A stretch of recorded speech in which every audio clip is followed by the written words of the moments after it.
So today is our last day. The presentation is over. You've seen all the content which was meant for the introductory workshop.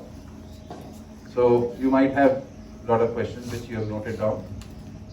So let's start with the question answers. Right. So let's start from this side. Let's go this side. Or whoever has questions, let's start from this side.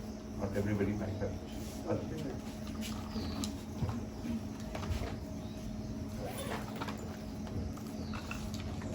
My question is around, first of all, thank you for a great presentation and a lot of insights into the contents which is not so easy to understand because of the kind of so much knowledge it's ingrained content.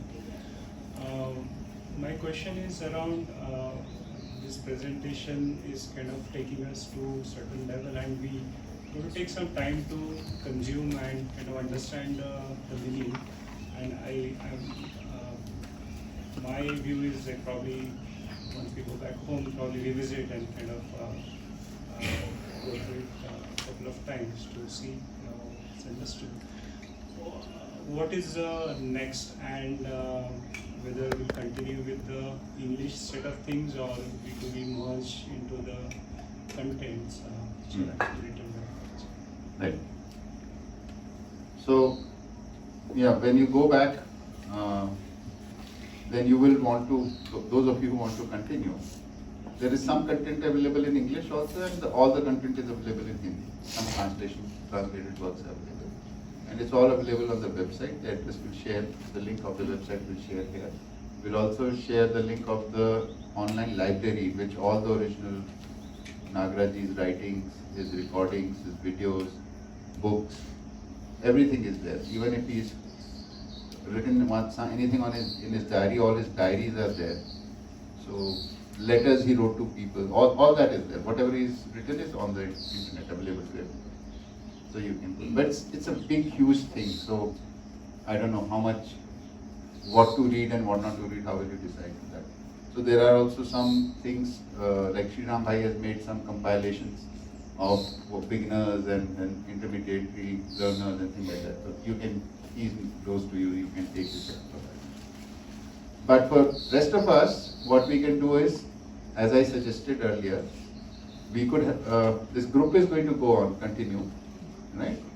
So we could decide on a periodicity of our meetings. We could all meet regularly, and we could do one thing like I could send you. Or we could take one of the slides or one of the modules and then have the meetings on basis of that. Right? Say, suppose we are doing weekly. I'm not saying we should do a weekly meeting. That let's all together decide, and which can be decided later on. Because you are here in one mood, and when you go back, then you realize your engagements are different.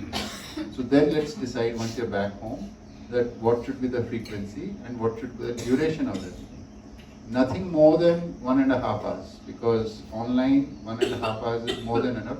We can't have concentrated or focused discussions after that. So that is one way of staying in touch. We'll keep sharing the translated works on the thing in English, and those who want in Hindi, that also will keep sharing. I would not recommend you to get into reading of the books immediately, because after the first workshop you only will be standing in the place that I want to get into more deeper into this content, or I don't want to get, this is good, I have a good 8 days, but I don't want to go deeper. So in that case, even if you are at the place that you want to get deeper into it, I recommend doing at least 2 more workshops. And then get into the books, because till the time you get a hang of the language, and this was in English, and some of the books which are in Hindi are very typical Hindi, philosophical Hindi.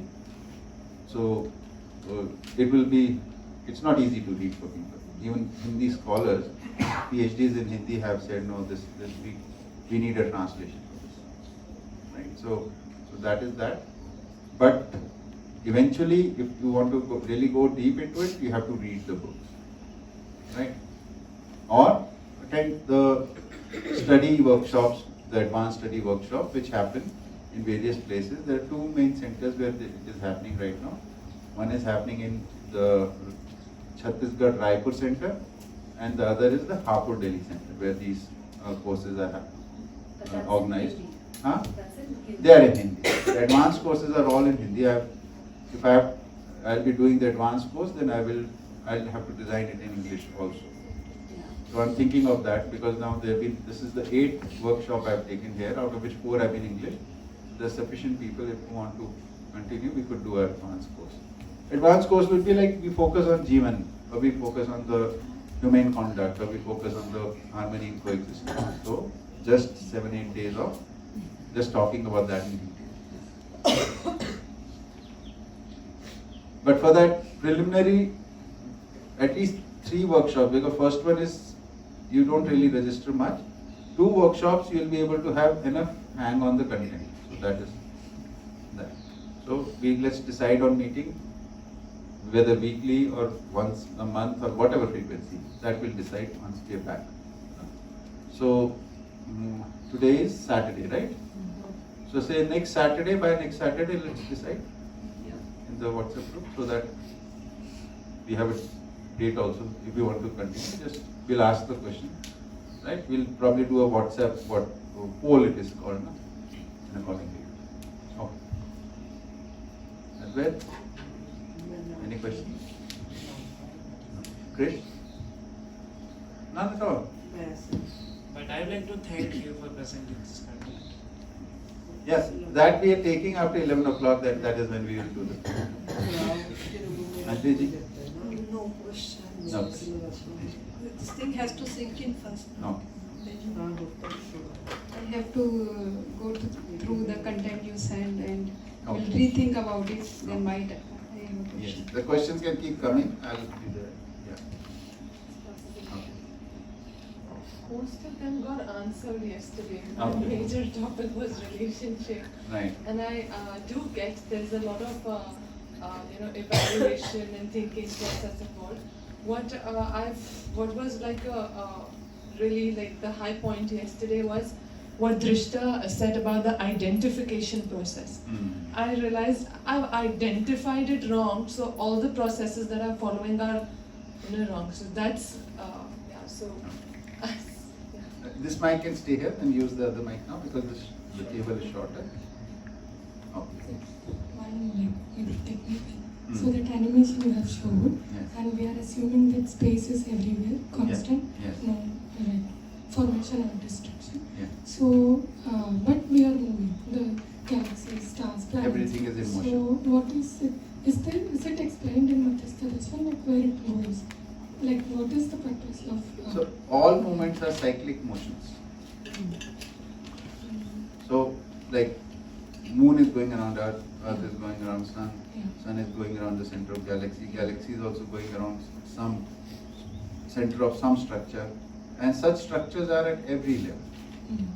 So it's not expanding or anything. I mean, No, it's no. not at the same position, no? It's moving. So expansion is, just think about this. If something is expanding, it has to expand into something else. Yeah, yes. So what is that thing in which it is expanding? That is space. But we are calling space as existence. So So it's not aiming for it's it. not expanding, it's not contracting. It is. Oh. To endless limits, it just exists. So whatever limit you imagine, it is the same thing is beyond that also. The matter in space is beyond that. Imagine the limit, it is there beyond that. Yeah. Like that. No particular question, but what is Madhyastha? The darshan would be seeing. Yeah. Yes. What is Madhyastha? So darshan is basically a word for philosophy. Seeing basically means understanding. Now what are we understanding? So we are understanding entirety. So philosophy is basically try to explain you entirety. So that's why the word darshan. So when you understand it, you start seeing it. If you don't understand it, it's all clouded, right? So that is the meaning of darshan. Madhyast means balancing. So philosophy in which you see the balance and the balancing things. the whole intent of the every activity that we see is to be in balance. So whenever, even if there is excitement, it comes back to normal. So, and humans who need the balance. So this is like if humans understand this philosophy, they again become balanced. So balancing. We had done those properties in the four orders, no? Positive, negative, and mediative. So that mediative word was for Madhyas. Which basically balance means Yeah. continuity. See, anything which is harmonious will be balanced, therefore it will be stable, and therefore it will continue. So all these meanings are in that word madhyas.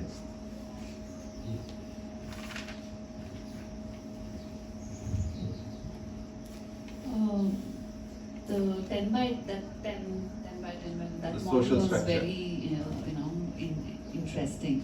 So have any of you put it in place in a very small manner?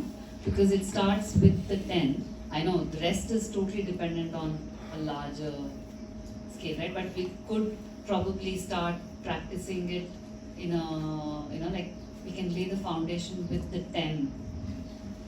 So right now we are at a stage where individuals or maybe small families who have heard it, they're trying to align themselves.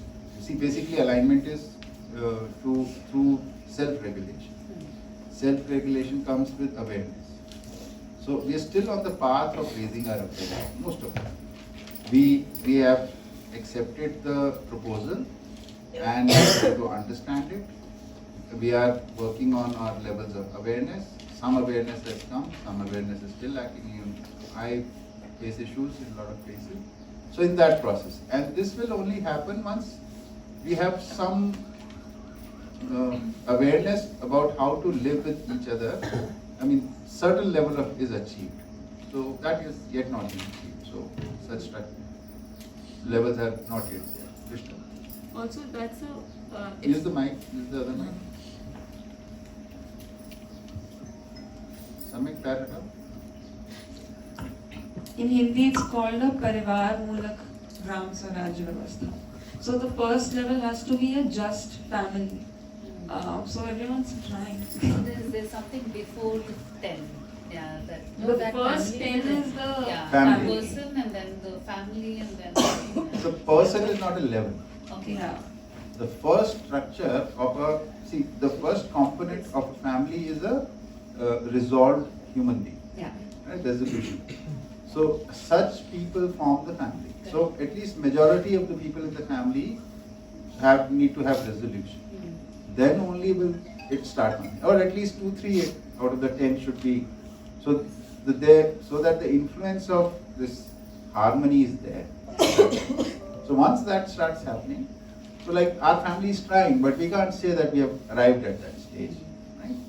So there are many families which are trying for this. But this 10 could kind of be very supportive of each other to even achieve that. No, it can be like top down, bottom Of up course. both. So we can, that 10 can kind of have such a beautiful, if Definitely. we have a very definite coming together in whatever interval, more than like imagine instead of all of us trying to, I mean there is definitely scope for all of us coming together for like what we just planned or what we will be planning a week later.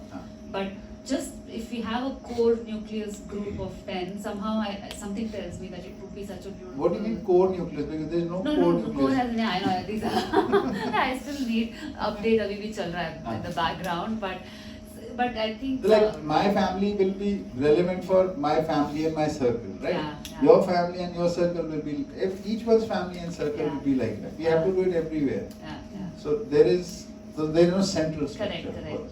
So Yeah. let's be clear about that. Yeah. And what do you suggest for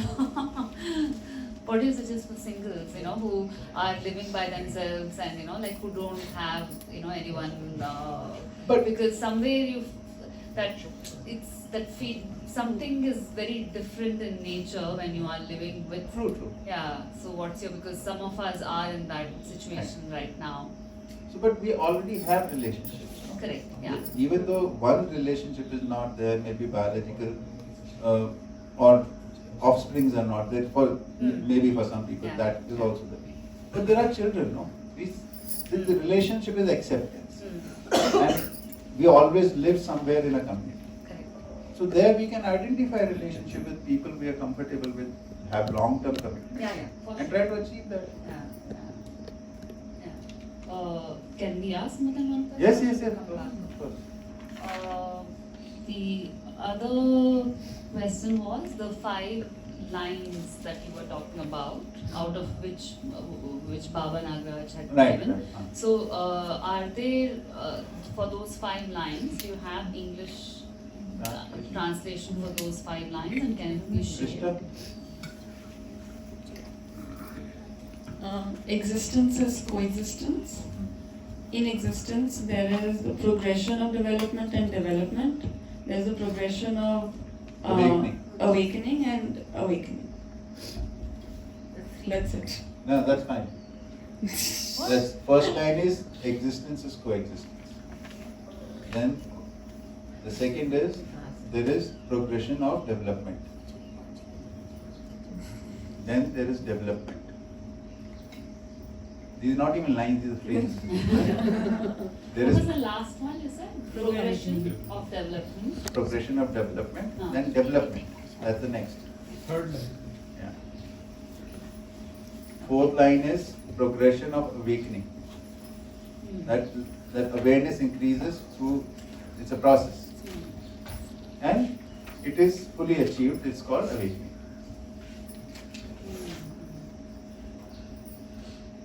In the material order, there is development, progression of development. Then physical atom transforming into conscious atom, that is called development. Then in that conscious atom, there is progression of awakening. And once that awakening is complete, then awakening, the continuity of awakening. That's what. And at one point when we had mentioned that it's a one-time process. Yeah, awakening. Yeah, awakening. So if I'm In a awakening lifetime. is before realization happens.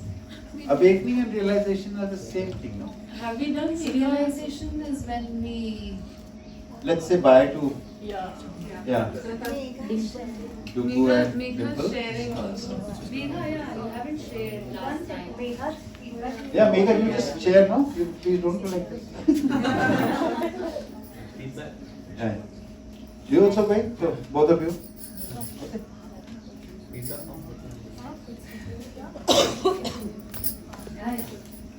Ah, give her the mic, yeah.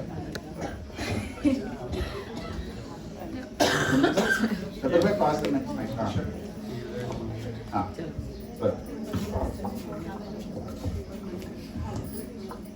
Am I audible? Yes, yes. Yeah. I think I came with very less expectation. I came with an open mind here.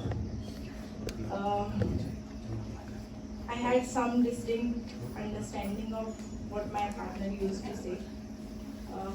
But it has been a good experience to understand how this is.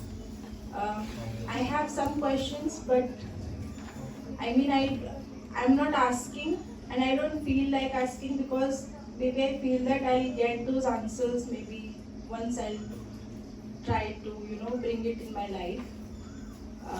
Especially with the atom thing that we have discussed yesterday. I was also not able to, because I don't have evidence for that. Like, I haven't realized it. Maybe that's why I'm not able to connect very nicely. And not all the information was also given. Yeah. It's just mentioned that atom is like Yeah. this. Yeah.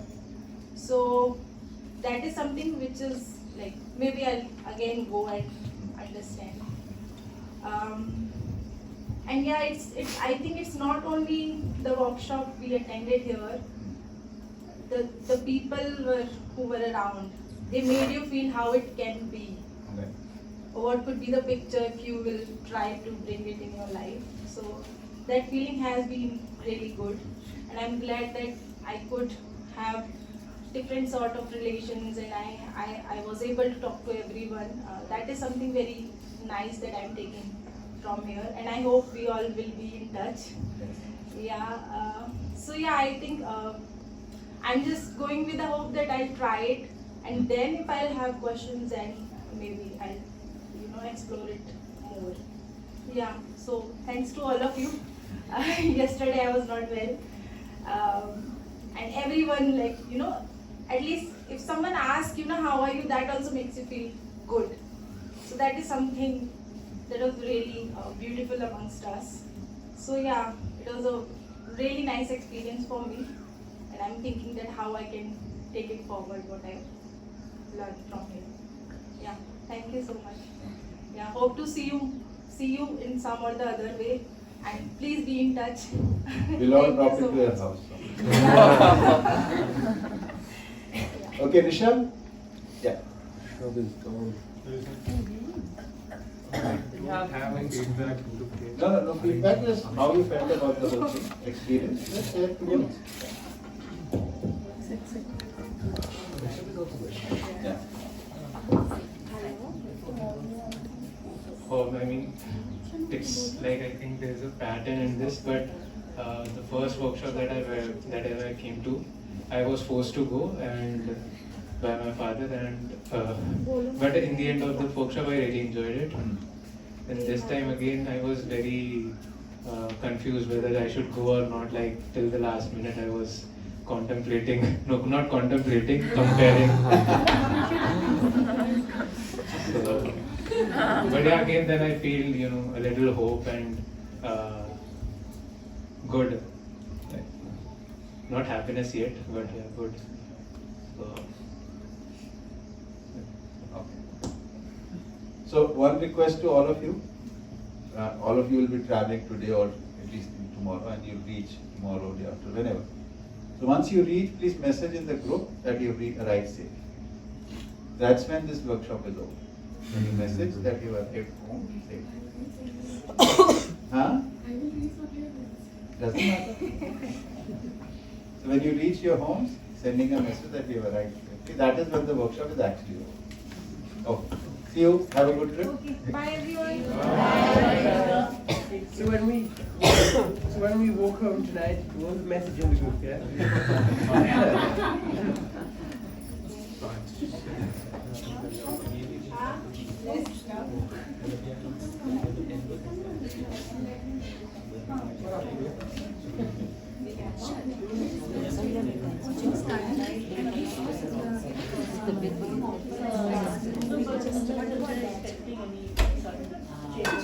So many stars, like stars at least. Okay, we have to finish this process also. Limited time. Yeah, continue please. Yeah, so I was inquiring about the one-time process, which is more at the stage of a realization, which is where you see what you see and you can't unsee it. Yes. But there's the doing or Practice. embodiment part Yeah. happens after. Correct. I mean, that's when. So the one-time process that you're talking about is to do with the seeing, Yes. and not the evidence part of it. Evidence comes after. And evidence will come after. Why? So your example is, like, suppose we understand justice and we become aware of it. Now we will not want to live in anything less, at least in my own conduct, I don't want to do injustice to others. But I am been living with certain habits, certain mental habits, looking at things in a certain manner. So what will happen is, there is an event and I respond to it. Immediately I observe that this is not going in the right direction. Right? So I'll have to manage that situation, rethink, okay, if this was happening here, what was the problem?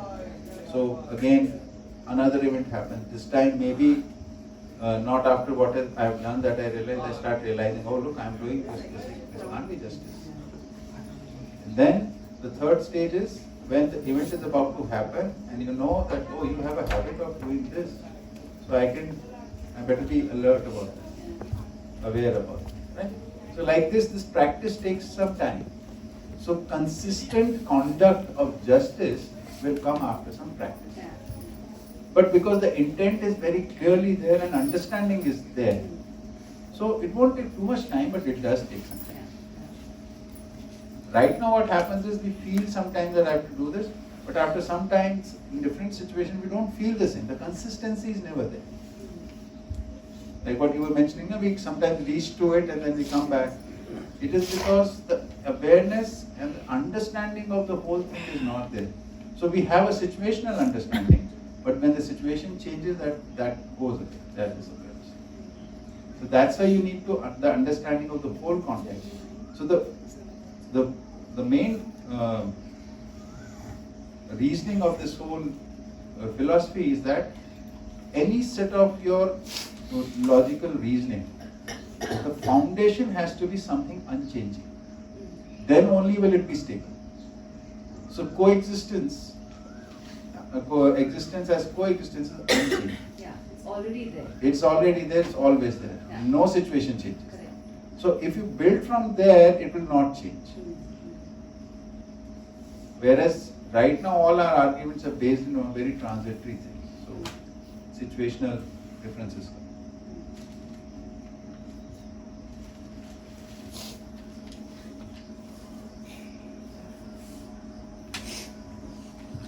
I'll take it. Any questions? I have, but I'll take it later. Later. Okay.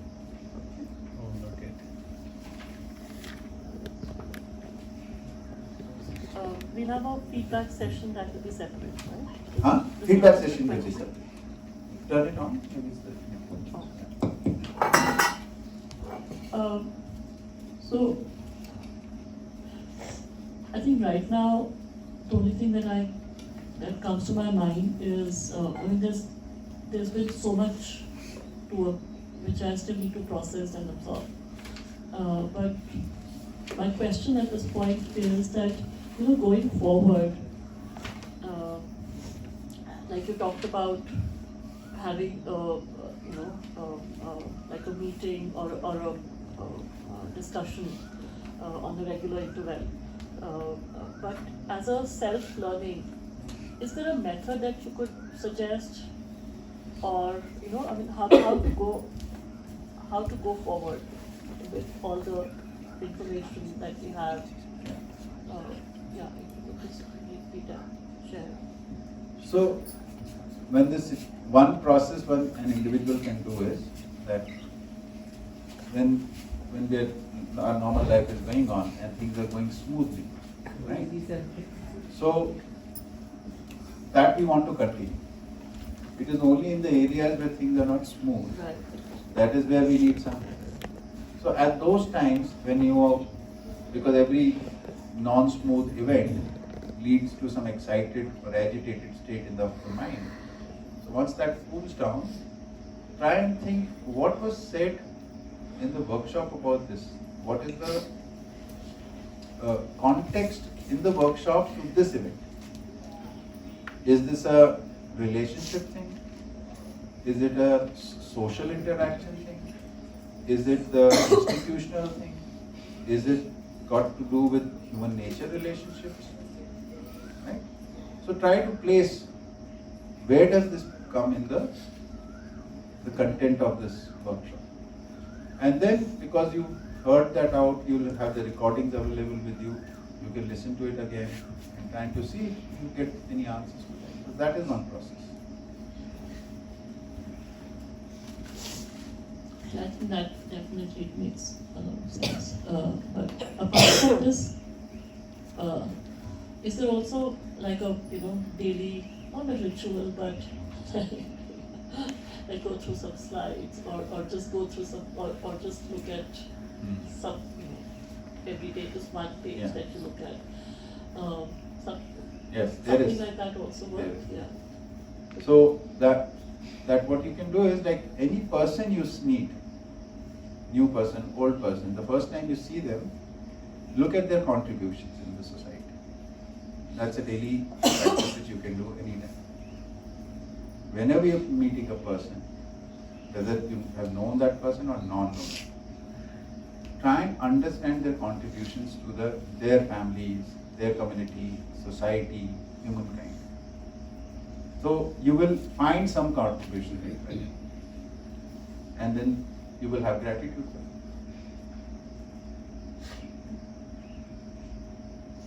We tend to not see the contributions of human. This is a conditioning that we have everywhere. So if you want to practice something daily, this is one of the best things to do. And it has an immediate impact in your everyday life. Thank you. Yeah, and if there are any more exercises like this, I don't think. And we'll keep talking about it. Yeah. Will you repeat that again? Will you repeat that? So like we keep meeting people, right? Like you'll be traveling, so you'll be in, say, a taxi comes to take you. So that person who is driving taxi, what all contribution has he made? When we talk to them, we get to know people, no? And like, I usually talk to people, like taxi drivers. So where are you from? Where do you live? Well, so slowly you get chatting, you get to know about them. So my purpose of knowing is what all are they contributing as individuals, as family members, as community members. Like some of them are union members also, so they're doing the taxi union work also, they're doing things like that people are doing. So these are all contributions. And the purpose, just to make that clear? Just the purpose is to know that everybody is contributing in their own way. So otherwise we reject people very easily because of their work or how they appear, their backgrounds and things like that. We don't connect to that every person is contributing. I'll add to that. We either reject them or we ignore them. Yeah. Even that ignoring that person is also subhuman. And I think the purpose of this is to feel gratitude Yes. for everybody. Yes. Yeah, I just wanted to make Yeah. it clear because it may not have been. Yeah. Or coexistence. Yeah, yeah. So these are all words for it only. But sometimes when we say a big word, the minor details don't go to. We don't feel them. I think it also helps us then relate to that person. Exactly. Because That's if we what. ignore that, there's just no relation. What is relating is that we are not othering the person. It's somebody else. That is not there. It's somebody our own. This includes even the so-called baddies of society. Of course. Of course. See, no, but see, this exercise is very practical. Yeah. It is about the person who is right now in front of you. Modi ji, whatever you think about it is a different thing. It is not going to affect you daily. But the person in front of you is there in front of you right now. Right? You're interacting with so many people every day. Are we seeing them as human beings or not? So seeing anybody as a human being is seeing their humanness. Seeing their humanness is looking at their contributions. I'd forgotten one question. You had at one, that's a couple of points. There was this concept of something. You said something like mutual struggle. There's always some.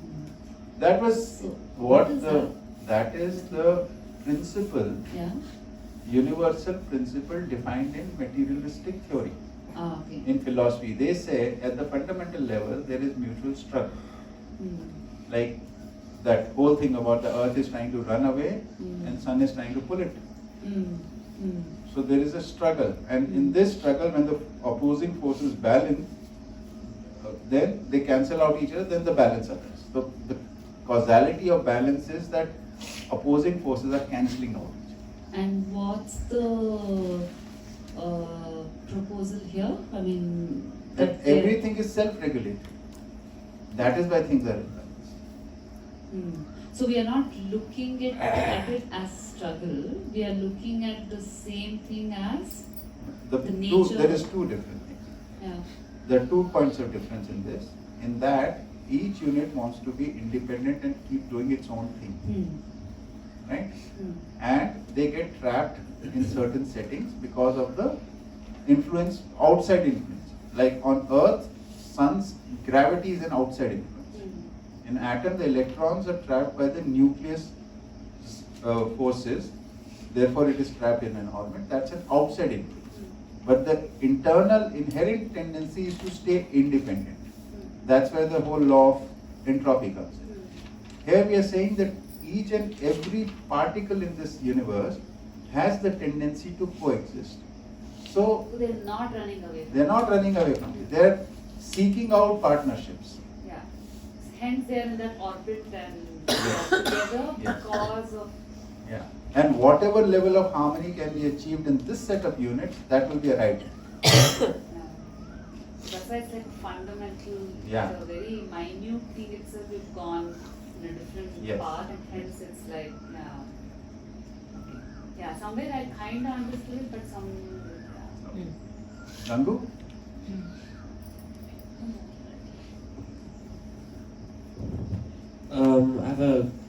I think it might be a bit too, it might take up too much time, or I'm still trying to figure out. It was more of a question about the Jeevan atom itself, and I had a question that how is the Jeevan atom, the perfectly structured atom, formed?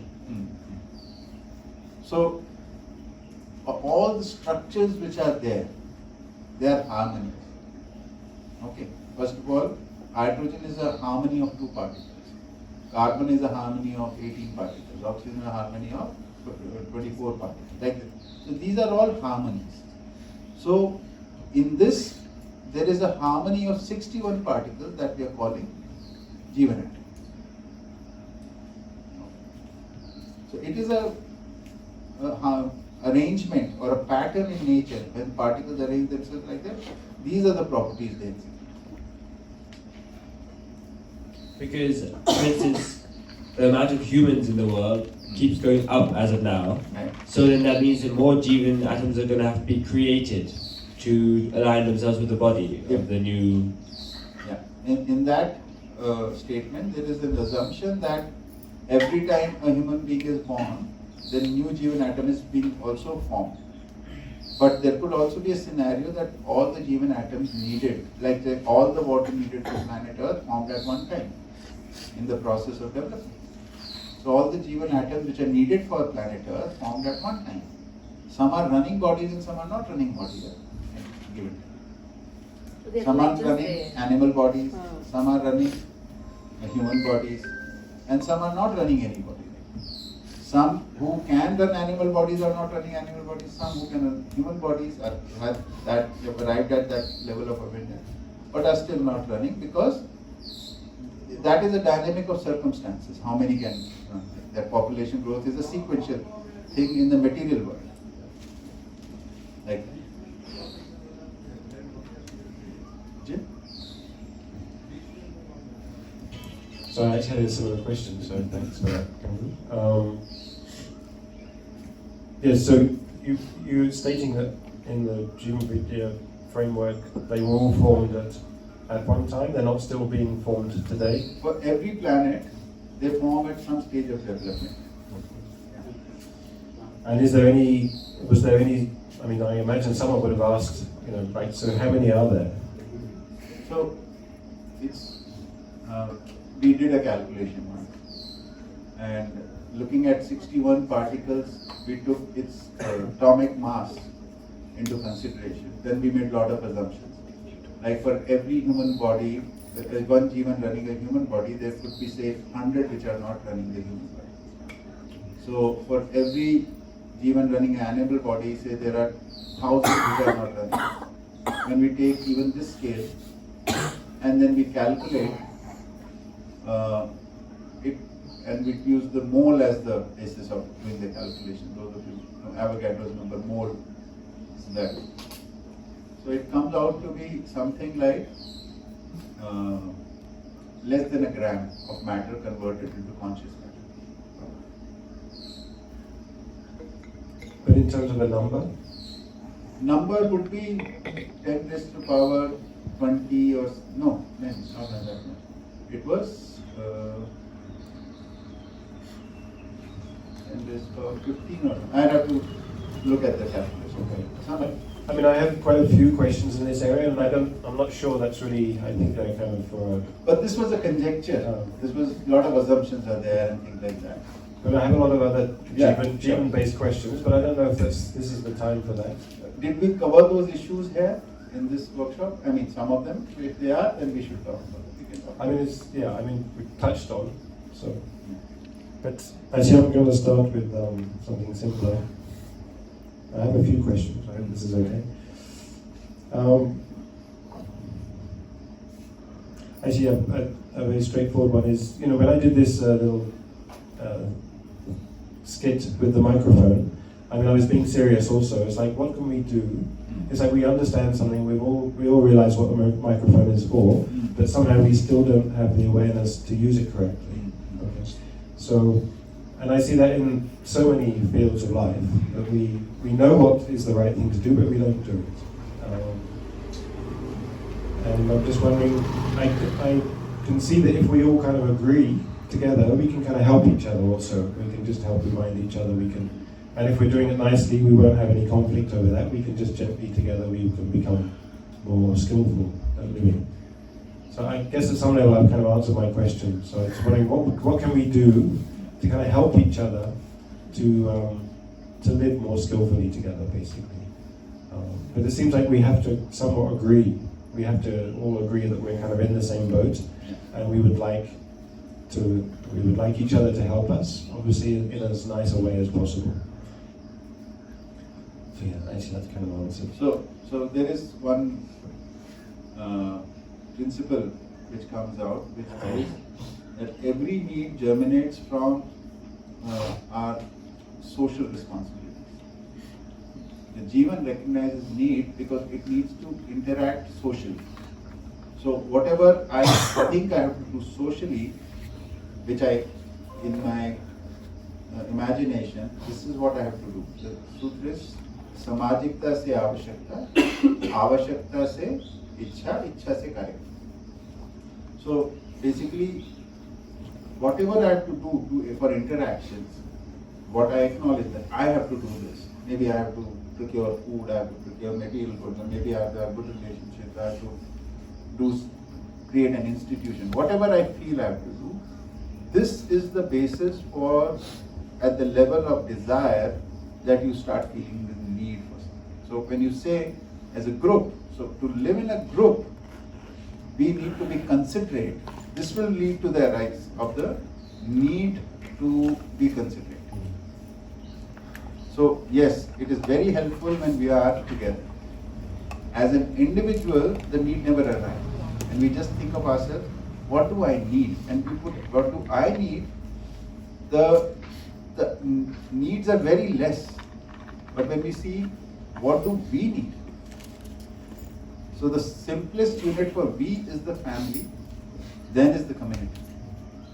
So we need to have a family and community to self-regulate, to identify the needs for self-regulation. Because as an individual, one can do anything, even simple thing as eating food. I, as an individual, eat at any time. But suppose there are 3 generations staying together.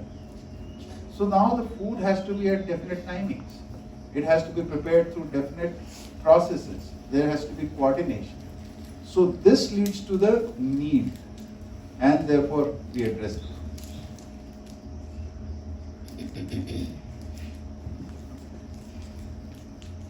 So, good. So this togetherness is very important. Yeah.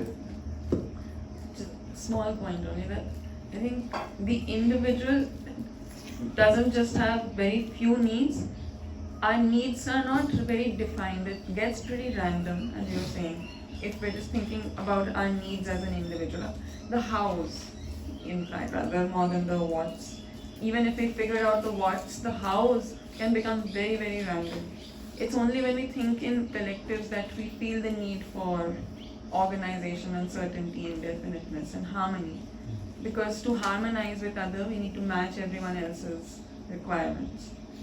And another point was that agreement is definitely excellent, much better than not agreeing. But as we saw, until it changes to that stage of acceptance, even if we agree, it doesn't mean it will always remain, we'll always be aware of it. So although we agree, we won't be able to live by it, and we can draw each other's attentions to it. But at times, if your priority is something else because of your other acceptance, you've agreed to something, but it's not turned into an acceptance. So the things that are your acceptances are your higher priority. Say, like sharing, what was happening was that we prioritize sharing very spontaneously and in that moment. And so maybe the mic reaching is not such a huge priority at that moment. Of course, consciously, if you think about it consciously, you agree that it would be best if both could happen. But the acceptance of that communal requirement, collective requirement, has not actually settled in. So in that situation, when it's not my need and some other priority is kind of really, preoccupying me, in that moment when someone else tells me or kind of reminds me, for a while it can be okay, but at times that can feel like an imposition. So that is something just to keep in mind, that agreements are good starting points, but to turn it into acceptances, we need a little bit more work, and before that, we won't be able to have the same action, and reminders don't always work in the moment when they're needed. Maybe afterwards we can talk about it and all that. That's the whole process of education. We think and talk about things when they're not affecting us directly. Yeah, it seems like it makes sense actually often to talk about the things when they are affecting us directly, because then they're alive, and then actually it makes the topic real rather than hypothetical. Right. So somehow if we can agree that actually we'd like to live at a level of kind of authentic relating, actually, if you like. As long as non-violent communication, I think it should not be a problem. One thing I like to add is this, in this whole context, is that my need and our need, the awareness is actually in our need. And we miss out on this awareness is because we keep shifting back to my need. So I don't see the need of using the mind. But the moment I see it is our need for communication, everybody will look at it in the context of everybody, then that is the awareness that is. The problem is we keep going back to I or myself. Okay, because that was actually leads me to the next thing I was wondering about this, because our attention disappears into different directions, and again it depends where our priorities are, I guess. And so if our priority is us rather than me, that would turn the focus in the right direction.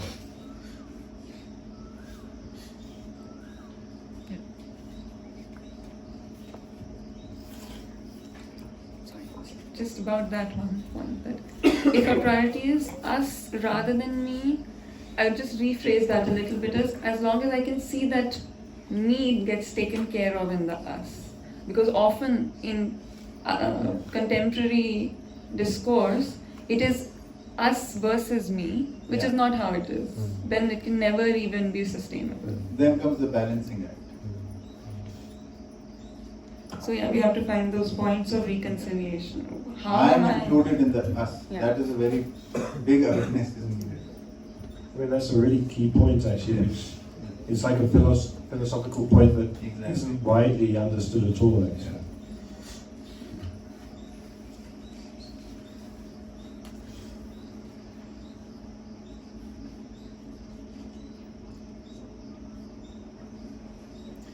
So when we misidentify as the body, obviously that has a whole cascading series of problems. It seems like we can also misidentify as some of my stories also. I can have stories about myself, for example, and then I identify as those stories. Yes. For me, this has become something I've become pretty aware of, but I don't see it in the culture very much at all. I don't see people waking up to this fact. And I haven't really heard it in JB either. Is this kind of really spoken about in depth at some level? Because it seems a really major point when I create an image of myself, and then start treating that as myself, I lose the fact that actually I'm not that. Yes.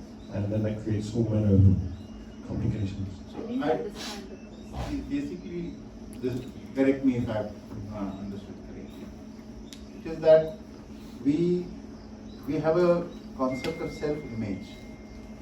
So we see ourselves in a certain form. We think of ourselves in a certain form.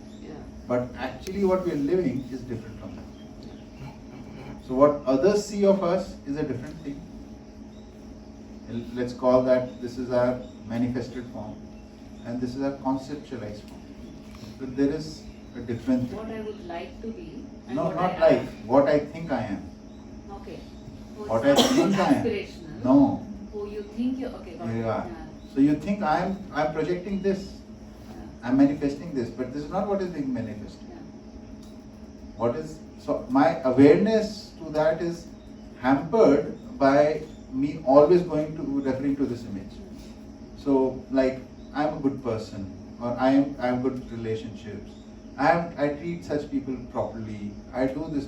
So anybody could have a lot of images, right? I'm a good listener, I take care of people, all those kind of things. These could be interactive things, or it could be internal things. So it is an image, self-image. Interestingly, such images are not there only for me, they are also for others. Like at times, I'm not interacting with Drishta, Sheila, Veda, I'm interacting with the image of them that I have. The real person, and every image is in the past, placed in the past. It is made by events of the past. So a lot of you are carrying such images. We all are carrying such images. And the real person actually could have evolved. So we don't do a verification again. Where is this person again? So we just keep by default shifting to, oh, this is Drishta, she'll do this. So this is Veda, she'll do this. Right? Then we start saying this, oh, this is my way. Have you heard this? Yeah. This is me. Yeah. Right? So you keep projecting that thing. This image is, yeah. So we need to be aware of these images. That's why the very lot of weightage is given on this generic human. What is a human being? So that this image can come in there. And the question was? So do we talk about it? Yeah, do we talk about it enough in JB basically? I do talk about it in my some workshops. It depends on if the context comes up. But was this also, in the books, because they're in Hindi, I don't know, but was this covered quite thoroughly in the books, would you say? This, no. Yeah. Is it? मन वृत्ति चित्त में, I guess, मन में अगर हम कहते तो heart, वृत्ति में, what we identify with in ourselves. Right, if we identify right. with the Yeah. level of the man, then we are stubborn. If we identify at the level of our thoughts, what's the word I've forgotten with thought? Bandhan. Actually, Bandhan also talks about this. बंधन? आशा बंधन, विचार बंधन. हाँ, ये बंधन ही की बात करें कि. That's exactly what. Exactly. So आशा बंधन से you turn into, you become hurt, stubborn. No, those bandhans are different, but yeah, heart and this. That's what it is, no? Because we identify with that level of ourselves. And ahankar, it goes up till ahankar. Abhiman. Abhiman. Ahankar, Abhiman. Vritti is ahankar. No. No. Chit is ahankar. Buddhi is abhiman. What is vritti? Heart, abhiman, ahankar. Thing like that. Anyway, Anyway, there are words. it is tough. Basically, you can identify yourself at the level of your choices, which is what the man does. Your habits and choices. Like you taste things and you choose things, and you identify with yourself as, oh, I am the person who likes this, who doesn't like this, who likes that, who not that. Then you can identify with yourself at the level of your thoughts, at the level of vritti. Oh, I have such thoughts. I am the one. Me, I am my opinions, basically. Then you can identify with yourself at the level of your chit. This is, oh, I have these programs, stories, narratives, visualizations. That is what I am. And all of these, depending on which level you identify yourself as, leads to certain consequences. Actual self-understanding happens when the buddhi is complete. So in the absence of that, the absence of a buddhi understanding itself is what is called abhiman, which is wrong evaluation of the self. Or the word for abhiman in English is arrogance, ego, something like that. Yeah. The words are up and down here. You have to check it. Yeah. But yeah, essence is what she said. Because it seems like in daily life, a lot of the conflicts is in these areas. Actually, they're caused by the idea I have of myself in conflict with the idea I have of the other. So I just feel that I would like to see a further exploration of that. Right.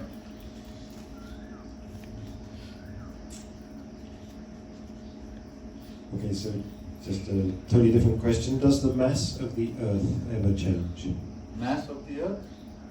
Not significantly, but like meteors keep on coming in and joining into the Earth. So I was thinking we have the sunlight energy that comes, and it creates foliage growth. But that's obviously coming from somewhere. So are they balancing each other out, or does if the Earth became completely covered in super dense foliage, would the mass have changed? No, mass won't change.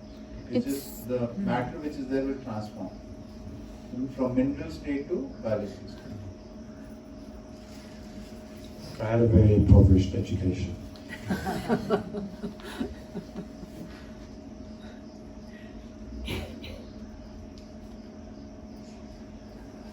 Yeah, I just have too many questions for now, I think.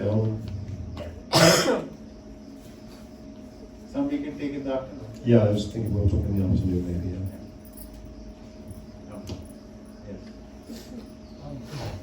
Ashok? You want to? I'll probably. There's a mic here. Jim's question about the image part of it. Identity. Would it come from the? We talked about Asha, Vichar, Ichha. So Ichha is like the design for happiness. So what is my design? Because will it be mapping it to that or no? No, it is basically what happens is like if you see people, there was a stage in my life when in happy sensations or conducive sensations was the only thing which I was seeking. So the kinds of sensations I prefer, I like. So at that time, my identity was attached to that part. And I'm the guy who chooses this kind of food, this kind of clothing, this kind of this kind of that. So, and every day, the whole thing of living was projecting this, these are my choices. When you attach your identity to your choices, it happens like, this is the kind of, I eat healthy food. I eat this kind of, I only eat which is organic. I'm not saying these are bad things, but I'm saying that your identity attaches to it, and you start thinking of yourself that I'm a healthy person because I'm making these choices. So you have limited your identity to only what you're choosing, and you're defining for yourself your identity from your choices. So that is ashavan. That is the then your opinions, your thoughts. Here, this is the way I think. This is, so in thoughts you have some preferences. Again, with some criteria, sometimes they are, say, so society should be like this. This is how I think about society. This is what is right in the society. This is wrong with society. So this web of thoughts that I have, I attach my identity to this and start thinking of myself, I am this sort of a person. And nothing else in comparison to this, with anything which is not in alignment with this, I am not able to accept. So both these things which I gave example of, these make me closed for people because I try to preserve this identity. That's why it's called bandhan. right? I'm not open to new inputs. I'm not open to looking at it differently, right? And similarly with the programs I'm doing, the desires I have, I want to do a long-term program. So at the level of desire, the bondage is you engage not only yourself, you engage a lot of people with it. Because the program, like it could be your anahata also, it can become your identity also. And it can be a program which is needed in the existence, or it can be needed in the human society. There are two things. Once you start associating your identity with the program, then you become some sort of a closed entity again. And you only accept things which nurture this identity. And anything contrary you reject. So that is again, and this keeps on getting reinforced, like for an enterprise, for example, 100 people are working in it. So you feel that things are happening, so I'm right. There are 100 people who are following this program. So that gives you an illusion. Like maybe probably Modi is under this thing only. If the whole country is running according to my wishes, so many people are falling into line. They are correcting theirs, they are dropping their own ideas and just taking what I am saying. So this is the right thing. I am God. I mean, that is what he's right now projecting. Probably I am like that. It could actually be a delusion for him. It becomes, so we become delusionals in these things. The Asha Bandhan, Vichar Bandhan and Ichha Bandhan. These are delusions actually. And liberation from these delusions is through understanding what is a human being in existence. And what is Buddhi and Atma, realization of that. Then only. Because in 4.5 activity, desire is the strongest influence. So that is the strongest, that's the most difficult to break. Asha Bandhan is a lot easier to break. Vichar Bandhan still tougher to break for oneself. Because nobody else can break it with you. So the need for it comes for your social interactions. When you start feeling I want to live as a unit I want to live as a collective. And then you start seeing that this image of myself is the problem in the collective. That is when you want to change yourself. And that's why that's what you started, that samajikta se avashyakta. The need will arise when one need to. When I want to be one with the collective. Collaborate or. No, I'm so happy to hear this conversation now. I know this is a very short period of time and there's so much material to cover. I would like to work with people who would like to really look at this area actually, because I feel it's really crucial. I think also because you said, even when we look at existence itself, as soon as we have a different conception of existence, it changes everything. And obviously you have to start at the foundation, you have to start there, and then everything, because otherwise everything you build on your nonsense will be nonsense later on, right? So you have to start at the right place.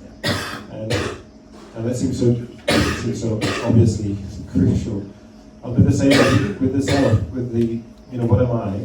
It is one of the 3 first questions. And as soon as my conception of what a human is changes, then everything changes actually. And culturally, amongst us human beings, this isn't understood at all. So we have this, we have a totally different basis for relationship and everything actually.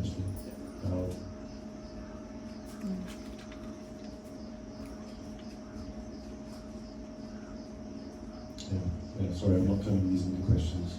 But this is really interesting for me. I haven't had a chance to discuss these things in the group very much. But I like to also share, like during every workshop, there is this kind of a feeling which comes into me that I know, because so many people are listening. So I have to be very it is, and thank God for Drishta, Veda, Sheila. They keep telling me, and I mean, in the interactions when in real life that actually, I mean, they don't tell me that I don't know, but because of the interactions, I become aware. So this whole facilitator image, which is like in India, you start speaking about anything, people look at you as authority figure and they start to devote themselves to you. And that really boosts your ego so much. One has to be very careful. So this is a thought out thing that I make sure that I'm equal to you once I'm not here in this place, when we go. That's why I play games, that's a thought out action. Because in games everybody is equal. In fact, it's the other way around. We want to get you out first. Let's remove from the pedestal and then let the game start. You know? So that is why such things make bonding easy because we're equals. Bonding is a lot easier if we are equals. But right now we need these structures, these games and things, because in normal things we are not able to see the equality. There's so many things which interfere with us. So these activities have got their context. When we do, maybe Mafia is not the best activity, but we can do some other activities. Yeah, we have to invent another game, I think. Yeah, Pashwa.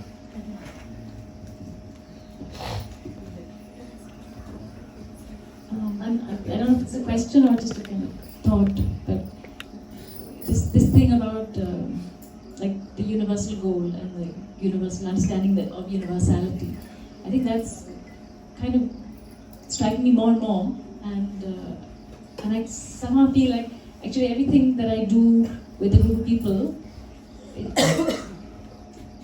don't know, it's like if we all want to go to Chennai and we all decide to go to Chennai, then even if somebody can't walk fast or can't walk slow or somebody needs help or something, then we at least all agree that we're going to Chennai. And so what does it mean to go to Chennai and why are we going to Chennai? So I think that why and what we're doing, like for me, it's become more and more important actually. And so, and even say in Oroville, I live in Oroville, I do different projects here and there, but I feel like, so everything has some value and everything has something beautiful about it, but actually it always has something incomplete because that ultimate one is not really in sight together in the same way. And I feel like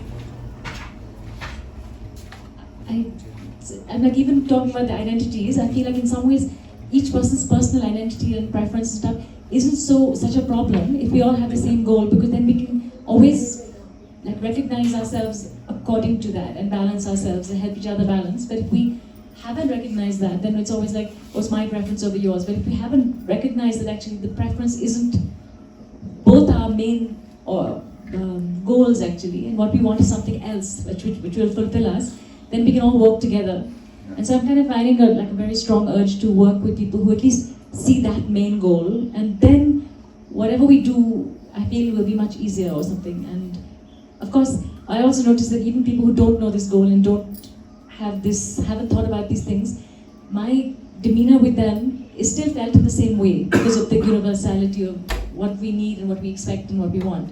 So in that way, I can always see myself and my errors and my shortcomings anyway, even if it's with people who aren't aligned. But I feel like if we were all aligned with that similar objective, then we would, like Jim was saying or someone was saying, that we give each other permission to help each other because we are doing it in the kindest way, in the in, for, and by harmony. So we would do it in the right way and for the right reasons.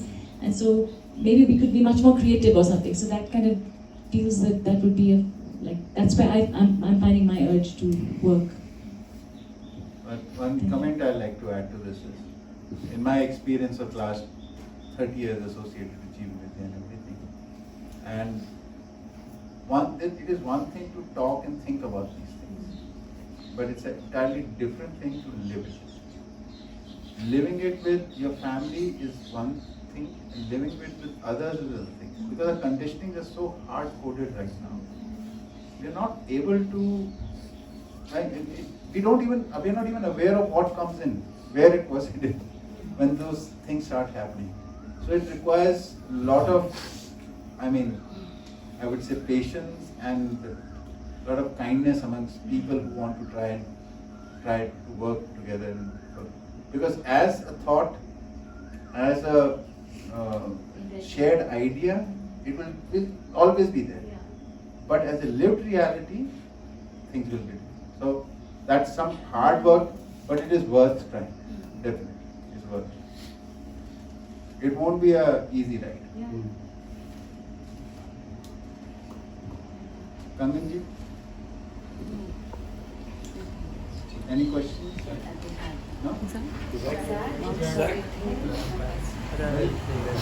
Zag? Yeah. I'm fine, I don't have anything to say right now. Samyak? Any questions? Abhay? Patmali?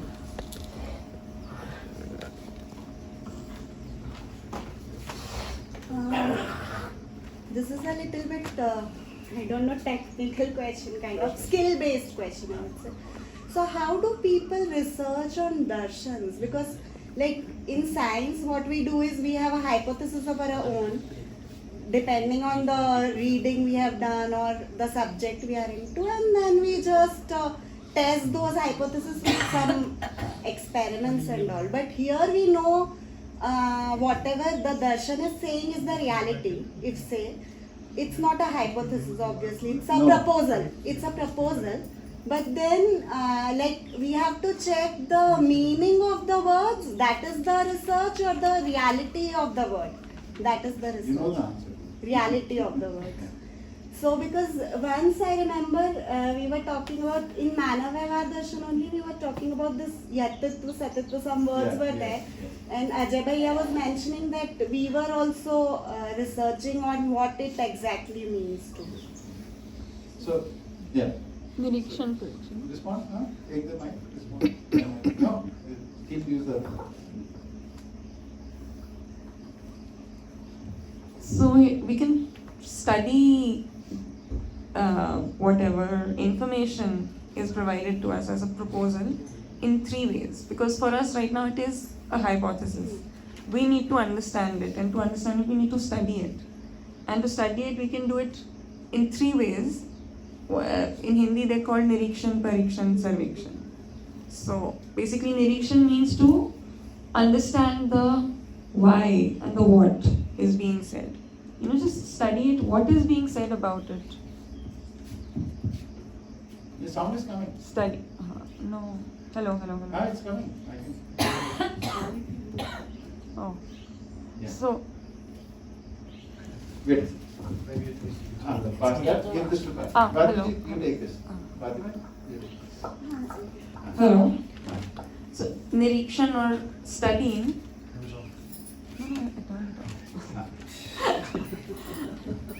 The Nirikshan or studying is when you just study what is being said about this topic that you're keen on understanding, and what is being said is the why, the meaning or the purpose of it. That's the first level of studying it.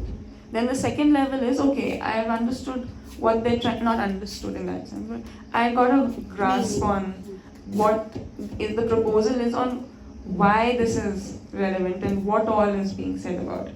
Now I go about examining it, parikshan. I examine the hows. In how does it interact with all the other things it is connected with? How is it connected to every other aspect of what is being talked about? That's examination. Maybe there we can, that's also quite intellectual. Maybe we can employ some sort of experimental designs in that. Nirikshan you could call inquiry. Yeah, inquiry. I just used study. First you do the inquiry, then you do the examination of the how, and then you've come up with a pretty nice fulfilled hypothesis of your own, because right now the information was out there, it wasn't your own. Now you have a hypothesis because you've understood to some level, hypothesized that this is proposing that this is the why and these are the hows it connects. Now you need to check. You will do sarvekshan, which is a survey. You will survey first yourself and then everyone around you. Is this how it's functioning in everyone else also? So in this way, in these three steps, you can understand most things. So, and my response to what you were saying is, so no proposal is reality. I mean, when you're listening to it, it's just information. So you have to start with information. But if you believe this information is wrong, you will not inquire it. Right? So you have to start with assumption, okay, let's assume it is true. Then only can your inquiry and examination start. So in that sense, any student when is willingly studying something, there is an underlying assumption that he is studying the truth. This we must know. But this assumption is there till the duration of the study. Once the study is complete, one needs to verify by practicing it. Does it translate? Does it manifest the way it says? So that process we have to do. So I don't project it as the truth, I project it as a proposal, that is why. When I am telling you, I believe it is the truth, but it's my belief. For you it is still a proposal, information. If you decide to take it up, then again you will assume it to be true, but it is not yet the truth which you verified. The truth is only after verification. Yes. So implementation will be last stage, or something is proposed and immediately I am implementing it and checking, or implementation will be just part of checking it. So how do you implement anything that you don't understand? I mean, just think about it. I was just going through, okay. Just think about it. How does one implement anything without understanding? It's not possible. Understanding has to be the first thing. And once you understand it, there will be a natural tendency to live it. Right? Then you don't have to implement it because you naturally want to live it. So there is no such thing as implementation. That's what I keep saying. Because it is a kind of a filler or a covering up mechanism initially when I don't understand but I want to align because I feel I need to project this, or I'm trying to implement it, we say. But that is not, without understanding you can't do it. So you're trying to do something and achieve some results without understanding, that never gives result. So you have to understand. So once you understand it, there will be a desire to live it. There can't be understanding without desire to live it. So then there is no need to implement. Implementation is a conscious decision where you're pushing something. You're pushing yourself to do something. Right? So that is never there. There is no implementation as such in that sense. So understanding and living based on understanding, that is it. So don't take the pressure of implementing this thing. We don't have to implement anything. If you want, you can understand it. Because if you understand it, you'll live it.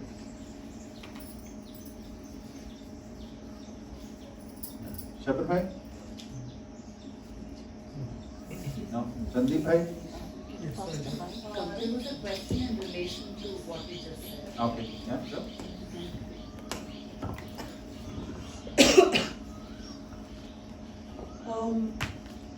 I'm just wondering, like, why,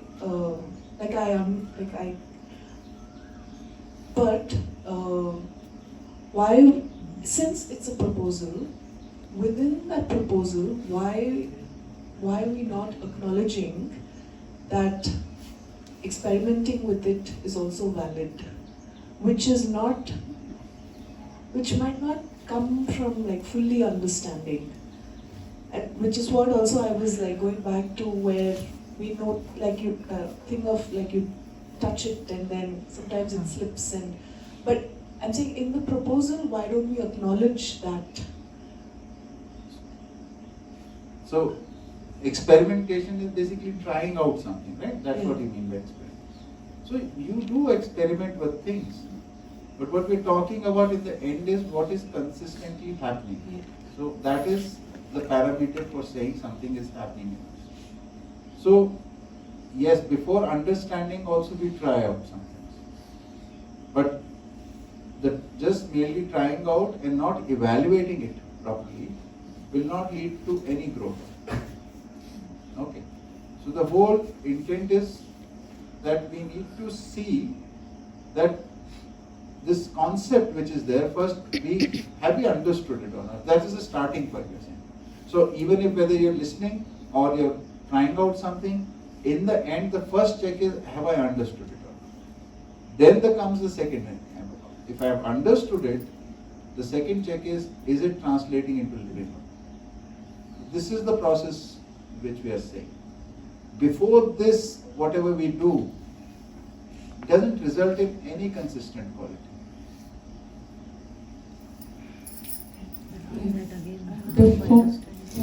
Before having understood what we are trying out, if we want to call it experiment, I think it would have to mean that we are trying it out in order to understand.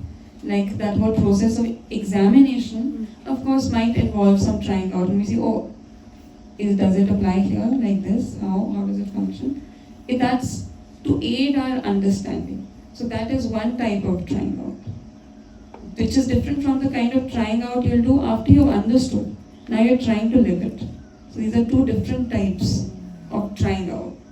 So when we use the word experiment, I think of it as a process of education, process of understanding.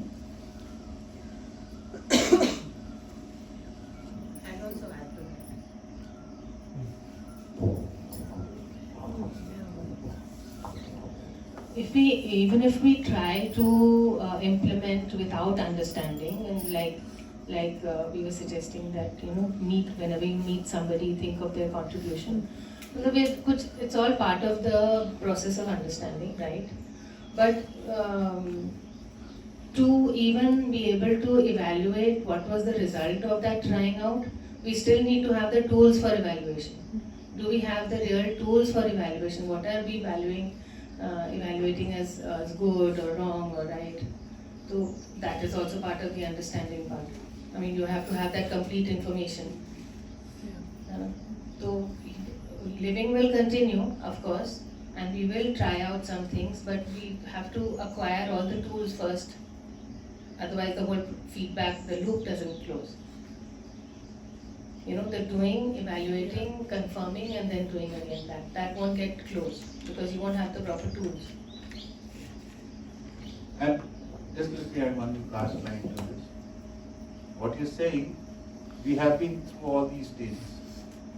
We have done many experiments over 30 years. And not as individuals, as collectives. We have opened schools, we've tried to open a university, we have a community. All those things we have tried out. And in the end, the realization is that without understanding, there is no consistency. This is not just the theory of this. This is like, this conclusion is coming from trying out all those things. It doesn't translate. And I'm saying it because I've done it myself. We have done it as a family. We have done it as a collective. It fails miserably. And when it fails, it has detrimental effect on relationships. So understanding is the key. We have to be very aware of that. I think most of the thing has been answered by all of you. When we think, maybe we assume that we have understood the whole thing, and we are trying to get that result, and that result is not happening, and we are again trying to understand it, and then again it is happening like that. I have understood, I know the implications, I know the evaluation, and still the thing doesn't happen. And now I understand there is a gap in understanding, but how do we reach to that understanding? How does that understanding comes? So you go back to the drawing board first. Have I understood the whole information? Is the information complete with me? First check is that. Now, if the information is complete, that means I've got the words. Now the second part is, what is the meaning it is communicating to me? And what is the reality I am saying in relation to it? This check, word, meaning, reality. Word, meaning, reality. This we have to keep. So meaning will always be there some sort, whether complete or incomplete. Its complete meaning is basically we are seeing the reality. Incomplete meaning, we are missing the reality. Right? So keep checking on that, and this cycle will go on till the time you actually see it. That happens. Because we sometimes feel this words and meanings is the reality. It's actually something you experience. Like Justice is something to be experienced. Gratitude is something to be experienced. Trust is something to be experienced. It's a reality. It's not only a word and a feeling or a sentiment in you. It is actually a reality to be lived. And if it takes time, then we have to be patient. We have to be patient and do it right. And it takes time. And it will take time. There is no question about it. That's why we have to be patient before we start this. We have to be consistent. Yes. Yes, we have to be very. Nagaji used to say, like, you should be prepared to be committed, because this process is going to be hard for you, and his hard work, the metaphor he used to use is that when you do really hard work, then you start sweating on your backbone. रीढ़ की हड्डी से पसीना निकल, मतलब रीढ़ की हड्डी से पसीना निकालने के लिए तैयार हो. So it's not easy thing, because see, all the conditioning, this is not my individual conditioning, it's a cultural, historical conditioning which we are carrying. It's not so easy to shift away from. But like Pasha Didi was saying, if you have limited understanding, you keep coming across the limitations. But if you keep using that as the opportunity to draw your attention to what is missing, then explore, inquire again, oh, this is what I was missing, and keep doing that. It's not so much about the time it takes, because every single moment you are improving in that area. So actually it doesn't really, it's not like a sort of waiting game at all. You're constantly moving forward, even if it's one small step at a time. But when one sees, when one is able to observe and evaluate that, oh, I was actually one step behind and now I'm one step further, it might be a small step, it has that satisfaction at least. Actually, one of the reasons for ignorance is also that you get so hung up about the final destination that you stop looking. You're not aware of those small steps you're taking. So it's a joyful journey once you become aware. It is a burden journey when you are not aware of those things. I have not reached the final destination, therefore nothing has happened. Then it is not. Just a really quick question about the workshop. So this is the introductory workshop, and then there's an advanced workshop. So is there any other stage of workshop, or is it? Yeah. The third one is like that you've done the advanced workshop, you got hang of some of the concepts. Now you want to have all the information, like in academics, they do a literature survey to find out what all has been said about that topic till now. So you do the literature survey of what has been said in all the books about this. So you sit down and read the books and understand them and things like that. So that's a 6-month activity, which is presently only in Hindi, but eventually this will also be in multiple languages.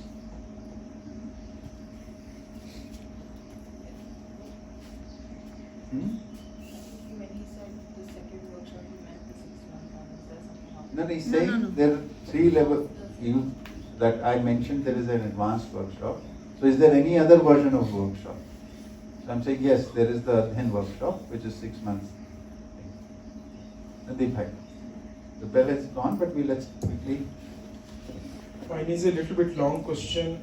It is focused on the clarity on dhyan mein rehna ya dhyan bane rehna. When we discussed the normal state, I got some clarity around it.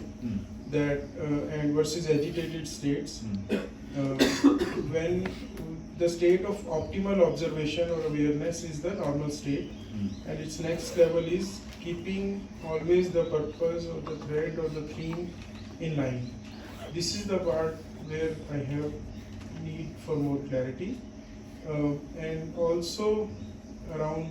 So when I double clicked on it, thought about it, it occurred that when the observation is there, for the observation, as earlier I wrote, was about situation, mood, breath, people.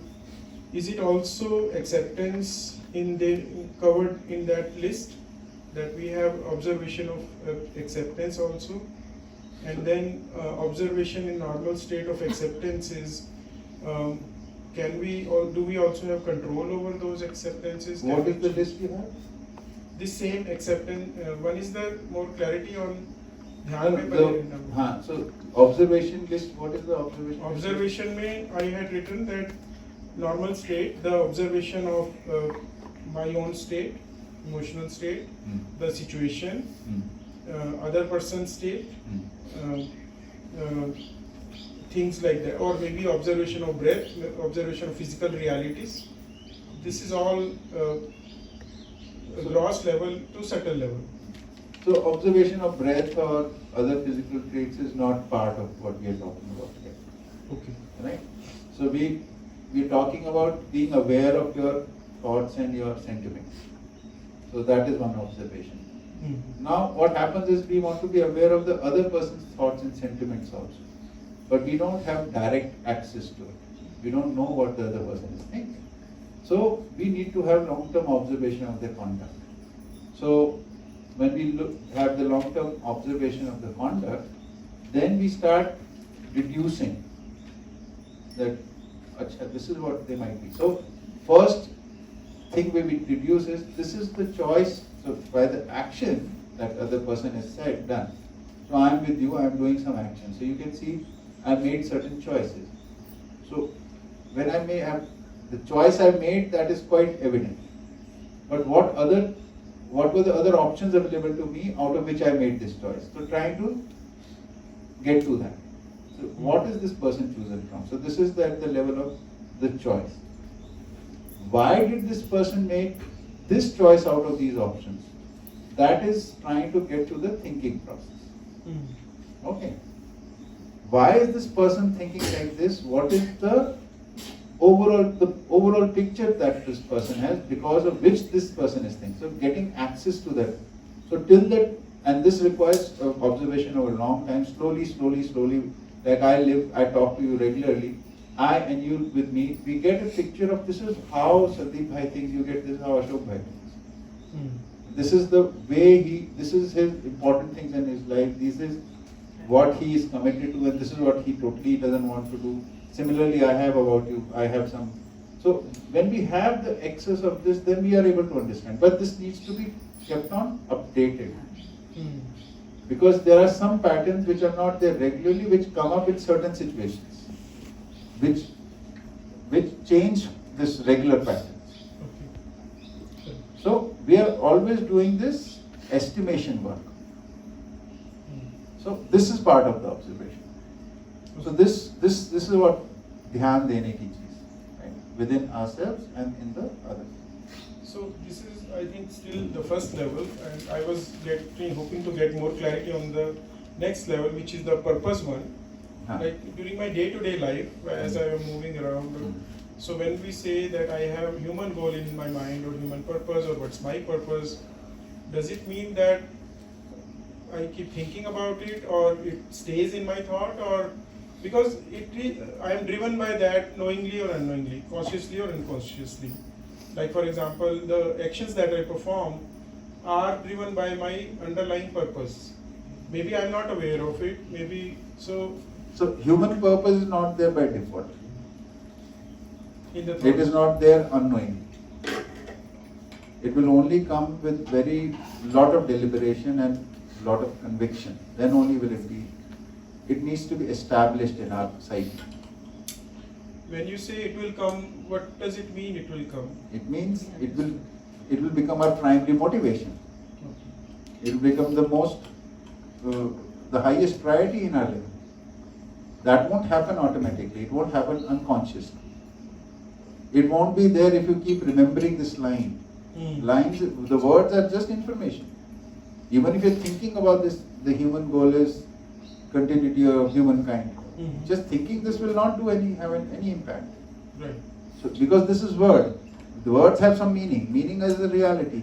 So why do I need this reality? Till the time you address that question, this will not be consistently there with you. Like for example, somebody who is motivated by, say, profit, is doing business. So all the thought process, the underlying, the base, the foundation of it is that how do I get more money? So everything in that mind is for how do I in the end make money. So instead of that, suppose there was human purpose. How do I reach human purpose in any given situation, in any thought? Everything is an opportunity to reach that thing. Right now it is not. Think about this, that like when we were motivated to be something, we were aspiring for something. So everything which we were doing in our mental faculty was for achieving. How could we turn everything, make it an opportunity for that? In that direction. Yeah. And the other was, do we One have... second. Maybe. Can I add to this? Yeah. I think when you're saying, can I keep the human goal in my awareness at the whole time? So we must remember that the human goal is also sequential. We can't jump from living the way we are living to our goal becoming human continuity of humankind. That's not going to happen. The human goal starts from resolution, then to prosperity. That means there is harmony within myself and my committed relationships. It is possible for me to make that my goal today, to think of that as my goal. That my goal is resolution first. Resolution means what? In every situation I know, I have clarity what needs to be done. How, what, why, how. And what is it that needs to be done in each situation? What is it that needs to be ensured in each situation? The information here is that we want harmony. So first and foremost, we want harmony in our relationships, our interpersonal human-human relationships and our human nature relationships. So my first goal is resolution actually. Resolution means ensuring harmony. So justice becomes a need. Justice and natural balance becomes my need, and that can drive me even today as a goal. Continuity of humankind is not something we can just choose as our goal out of the blue without having gone through these steps, because then we haven't understood. Because till then we haven't actually understood what humankind is and what its continuity requires. So we can think of justice and harmony as our goal, which is resolution, and work in context of that. Jagriti Kram. Raji? Arpan? No, he had another question. Oh, sorry, you have another question? Yeah, That's maybe we can have it after tea. No, It's around, do we have control our acceptances and rejections? If it is so, then how do you do that? Is that by logic? So we didn't go into this part in this workshop, but every relationship has a definite purpose. Right? Like for example, parent-child relationship has a definite purpose. And that purpose is that once whatever parenting work has to happen, say for 15, 20 years, what is the final result, desired result out of it? That is the next generation or the child becomes knowledgeable and responsible. That is the desired result, right? And if this result doesn't take place, the parent is also disappointed, and the child is also disappointed. Also the society is disappointed. So that is the inherent expectation out of that relationship. So once we understand that this is the inherent expectation, so every other expectation has to be under the umbrella of this expectation. It cannot violate this one. Okay. Similarly, for all the 7 relationships, there is a definite purpose and inherent expectations there that we need to identify. So, understanding that leads to our filtering out the imbalanced expectations that have because of various situations. Like one was that the child might not have the capability and we are expecting something beyond that.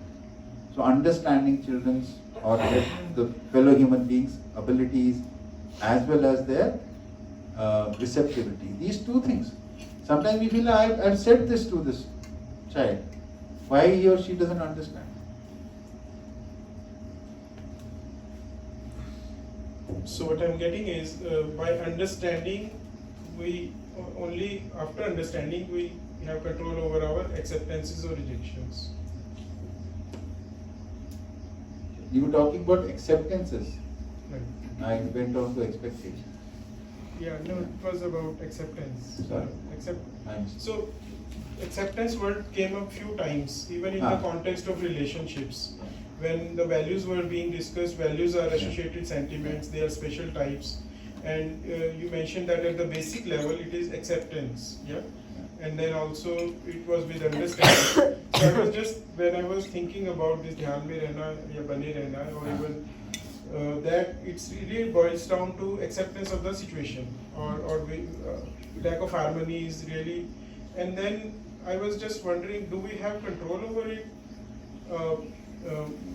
So that's where this question came about. So when I mentioned this acceptance and rejection, it was in terms of people, right? That we have a certain sentiment when there is like if I and you meet, we both have this sentiment of acceptance towards each other. So even though we both have some quirks in our personality, it doesn't bother to us. But same quirk in some other person whom we don't accept bothers us. Right? Like some kind of a behavior that, for example, I have this habit of making jokes all the time. But because you accept me, you accept those jokes. Right. But suppose you don't accept me, then you'll find this very habit very irritating. Yeah, so my question was around that acceptance only. Yeah. Or maybe you can say people also. So do I have control over that? Yeah, so any acceptance or rejection, there is a decision and there is some reasoning behind. Right. So we have to trace that. Why do I accept this person? Why do I reject this person? Accepting somebody is nothing wrong, but rejecting somebody this is not going to lead to harmony. So through logic. So logic is also one tool in that. Basically rejection is this person doesn't fit into my scheme of things. Right. So I want to avoid this person. That is why rejection. So therefore I have not seen, observed, I am not aware of this person's contribution. My whole picture is smaller, my world, not the entire world. And I don't see this person's contributions in the entire world. That rejection happens when we undervalue. Yeah. We see the flaws, we don't see Speak the. in the mic.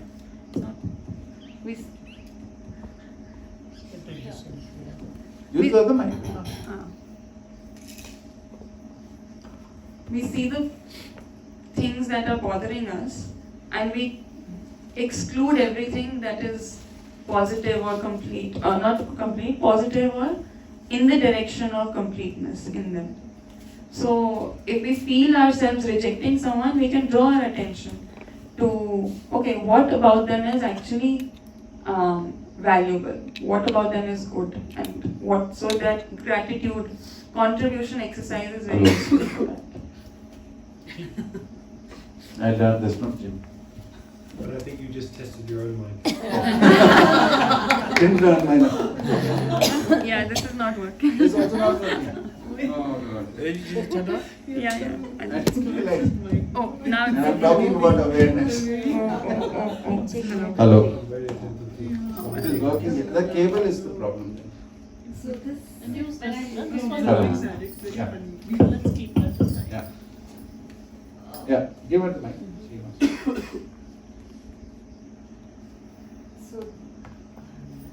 So this, when we look at it from, so-called, like in some relationships, certain have, like for example, some people, the same example that you gave, that you have a habit of cracking jokes. Yeah.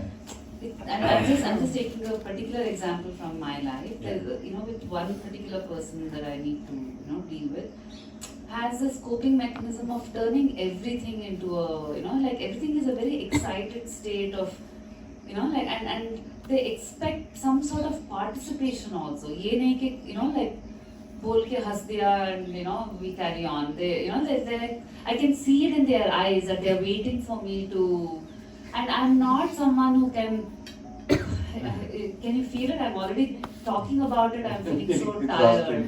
So which means, as per what you just said, at every moment while it's happening, I need to constantly keep thinking about the fact that because that person is very important person and a lot of contribution, you know, like very, I mean, I can't express that much. So how does that work? Like it's like, so which means I think, I don't know, somewhere I think I know the answer, but still. The acceptance is not there of the person then, because of the habits or whatever. So that you have to trace. Accepting the person and then seeing their contribution and then dealing with the situation is a different mechanism altogether. Yeah. Yeah. How do we respond to it? So you have to come up with a smart solution to that. Yeah. But right now it's rejection. It's not acceptance. Yeah, because that's why it's exhausting. See, one thing is clear. Like I can't laugh. You know, beyond a point, I can't. Right. So then I realized I can at least smile. Right. Or basic, even if I don't want to smile and encourage them further, at least I can make eye contact. And I think this rejection part stops me from even, like I'm like constantly like trying to figure where do I look, you know, like, so it's like a very, yeah. So there is some, you also, what you're saying indicates that you sometimes, you also have a communication gap with this person. You don't feel that you can communicate. So therefore, you don't want to upset the situation also, but you can't deal with it also. Yeah. So look at it. I mean, just sitting down with the person, if it's such an important person, talking about them, about this issue. But it would be so bad, no, to say that to someone that this... No, don't say it as a problem. Just say it as a, for you, this is, your conditioning is this way, you respond like this. And you are not aware how to respond about this. And if few steps this person could take and few steps you could take, we could come to a working mechanism or something like that.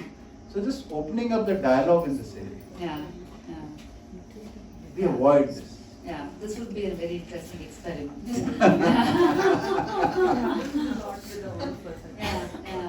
Yeah.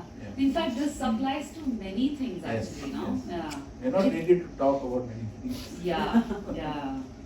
I think through the journey I'm going to contemplate. I have a long way to go.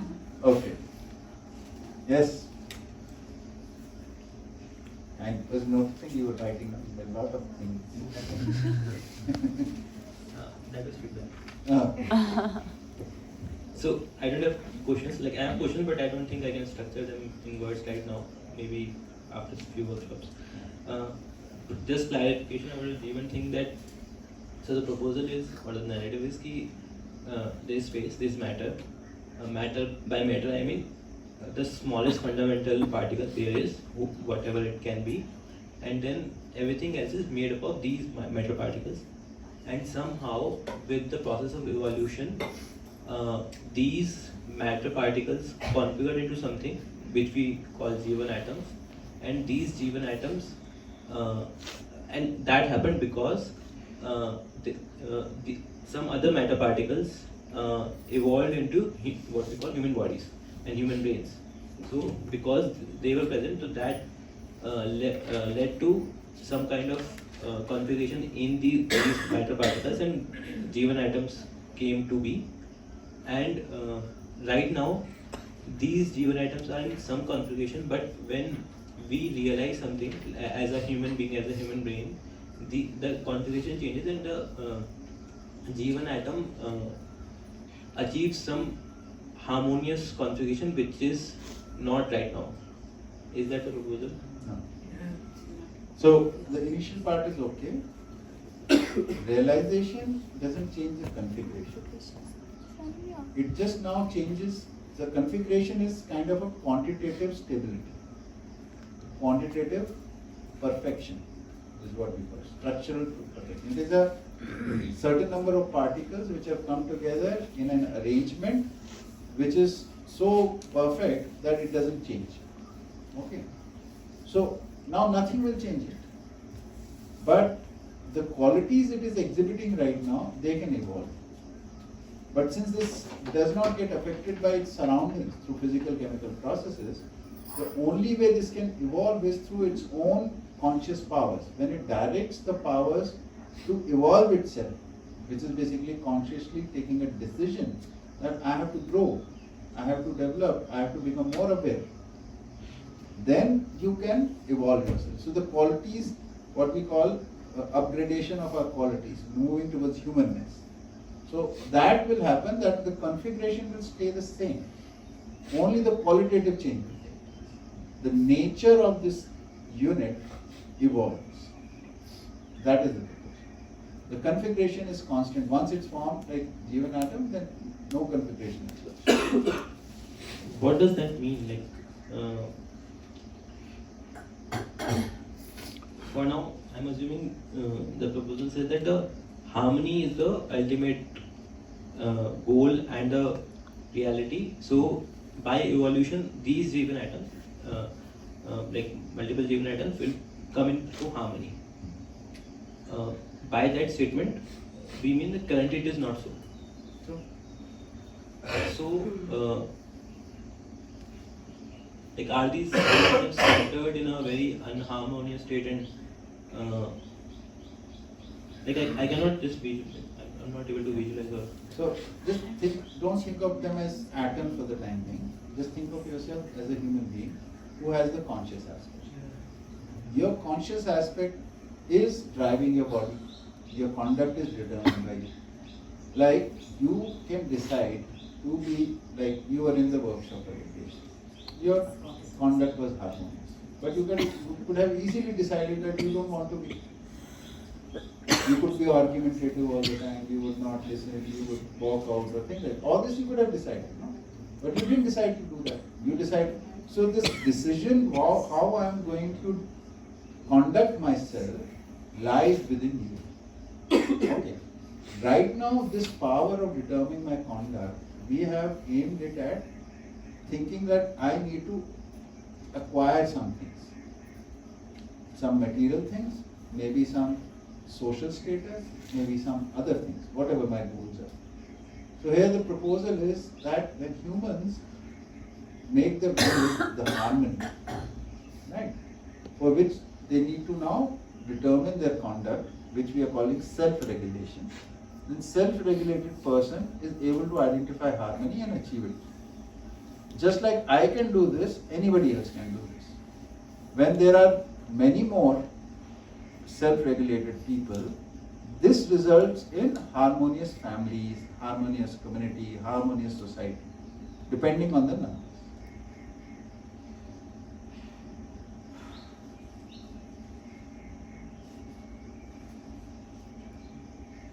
And these Jeevan atoms are present in both animals and humans. Yeah. And so both these Jeevan atoms are different or identical? Structurally, they are identical. Okay. Qualitatively, like what we talked about, potentially they are identical again. They have the same potential, but their capabilities and their receptivities are different according to whatever level of awareness they are achieved. So once, let's say, sometime in the future, the humans harmonize, and because of that harmony, the Jeevan atoms which are in animal, they will also somehow harmonize. So Jeevan atoms are not the primary things in animals. The body is the primary. So the functioning of conscious with the as a secondary thing to the body is already in harmony. There is no need for further harmony in the animal kingdom. The harmony is needed in the human domain. Right? We don't need any harmony in the material order or plant, biological order or the animal order. The harmony is needed here, where we have the ability to self-determine our conduct. That is why we are here, you know. So, like, this feels like the Jeevan atoms are coincidental. And they exist because the human body exists. You said earlier. So Jeevan atoms also exist, human bodies also exist. Animals also exist, biological life also exists, material order also exists. All four orders exist. No, so there was one question na ki, why did Jeevan atoms, or where did Jeevan atoms evolve from? So why was there a need? So need, as we talked about earlier also, that so there is this at the fundamental level, there is space and matter as the fundamental reality. Matter so immersed and encompassed in space. So now this leads to that every particle of the matter of whatever size is energized, active and regulated. Such active, energized, active, regulated particles have the tendency to coexist. Because they coexist, coexistence manifests in form of harmonies. So, like atoms are harmonies, molecules are harmonies, molecular structures are harmonies. These are harmonies of various levels. Okay, and this is what we are calling progression of development. That from atomic state to molecular state to higher state to higher state. So there is a progression that is inside. And this goes on till the human body develops. This is one progression which is going. In this process, somewhere or the other, this physical atom evolves into a conscious atom. This conscious atom then has the progression of the awakening. Now the awareness levels. Now the qualitative change is taking place in terms of awareness, but the quantitative change is not there. That is completed. That's perfect. It will continue. So now this is coming, and the ultimate goal of this conscious unit is to see the entirety, all the splendor of this whole existence. So it is there to witness and give evidence that it has witnessed by its conduct, which is in heart. That is the whole purpose. That is why it is there. Because the matter is immersed in the perfect, therefore it strives for perfection. So these are the perfections which it portrays through its activities. So can I just, as we're writing this, so where are those qualitative learnings or improvements? Where are they recorded? I mean, how is... They're in the... Yeah, I mean, I don't understand if the material isn't changing, if the matter isn't changing, what does it even mean to say something has a quality? And where are the qualities, where do they reside? So they reside in this, it is not only does the matter doesn't change, even the physical movement of the entity, the coordinated movement also doesn't change. So there is no physical change taking place of any sorts. So there is something called consciousness, awareness. These are qualities of this entity, and its functioning changes. It becomes self-aware. So you're saying that those qualities already exist, actually? Yes. The potential exists, and it has to make the decision to achieve those levels. The potential, it is there already in the unit at the time of formation. So, in line with same, this was my question. So it is so hard to imagine, because we took an example of water, H2O, and once there's a configuration, then the properties are universal around the water. Everything in water is same when H2O, and when it becomes H2O2, it's different, but anywhere I pick H2O2, it will have same properties. There's nothing change in nature, chemical property, physical property. But in this atom, we are saying that despite its structurally complete, nothing is changing at physical level. There is a qualitative change which is not seen in physical. In the material order, every qualitative change comes with the quantitative change. So the qualities which water exhibits and qualities which H2O2 exhibits are different because there is different quantities in it. Now, Jeevan atom is a quantitatively stabilized unit. Its qualities evolve, but there is no qualitative change. Quantitative. Sorry, quantitative change. No quantitative change. So, which is seen nowhere else other than Jeevan Atom. yeah. So, what is happening? Where is it coming from? Come to advanced workshop. Even water, they say the quality, I don't know whether it's quality or structure or structured water, Yeah. you know, like Oriented. Yeah, Orientation. so even that kind of it's purely they say it's, you know, it's to do with many aspects. The direction in which you Yeah, like rotate they it. said, no, like the 2 bottles were kept and one was in, you know, with good conditions around and the other was, I don't know whether this is They true. did some or not. testing. Yeah, test and the structure kind of changed and all of that. So yeah. Can we say this is something, what she's saying? I've also No, read no, it, we are not something talking about that. similar. But the qualities of water molecule will be reflected in its physical and chemical properties. So even though chemically it is H2O, the physical qualities can be very different. Like simple thing, physical qualities of ice, which is H2O, water and gas, water vapor. These are different. Then there are many other things. I think the word is stoichiometry, no? Optical properties of compounds. I don't know. Anybody studied chemistry here? You might know. Stoichiometry is composition? Stoichiometry. Maybe the shape. Yes, it is the orientation. It is actually optical chemistry. There's a local term for that is optical chemistry. It is like if you were to put 2 water molecules, their orientations would be complementary to each other. It's like a mirror image of the both. That kind of. So this is a physical property which we are not aware of. We think H2O will be the same.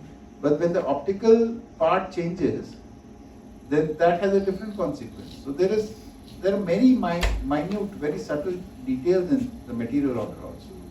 If we are not aware. What I wanted to ask with that So example let me finish. What I'm saying is that when we say the quality of water changes, it does change, but it is not because of our emotions towards it, because there is something changing. Like if you put the water in sunlight, there will be some physical changes taking place. Some qualities will change.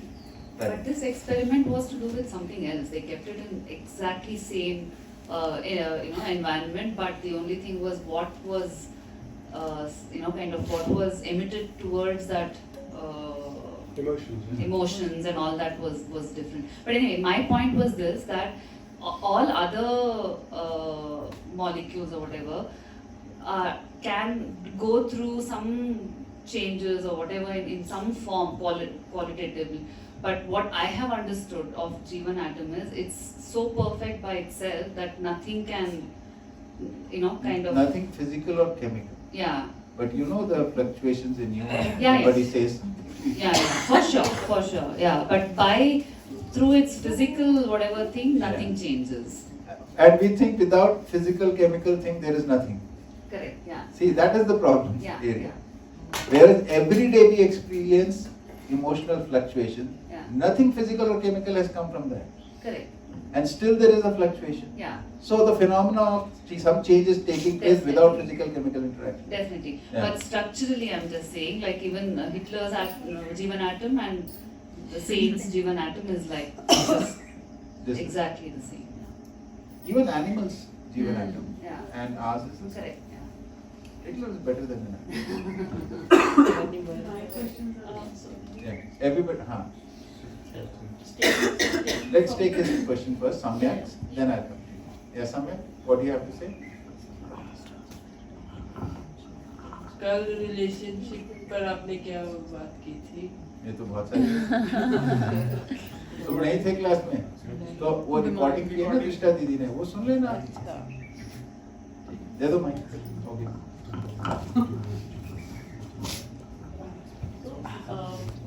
For regarding the Jeevan atom, can we say that it is, like you're saying, that it's quantitatively and qualitatively doesn't change? Qualitatively it changes. Oh, okay. That's what. Qualitatively it doesn't change. Okay. What I And that is, what is that qualitative change? Level of awareness. What level of, how sensitive we are to other people. It changes qualitatively, as we grow up. So it changes as we change Evolve. as we evolve. It's not the other way. Like we look at it like, okay, this is where we have to reach. This is. I mean, it's not the way we look at the Jeevan atom. That part is there. Whether we look at it as an atom or not, but we do look at our conduct, no? Right. Then the need for change comes. I didn't do this right. I could have done better. So that observation motivates you to do better. That brings in the awareness. Then how can we say that the Jeevan atom of picture and a seed is the same? Physical. Okay, quantitatively. Yes. Okay. Where this thing? Yeah. Nobody wants to have tea. We can have tea also and come back.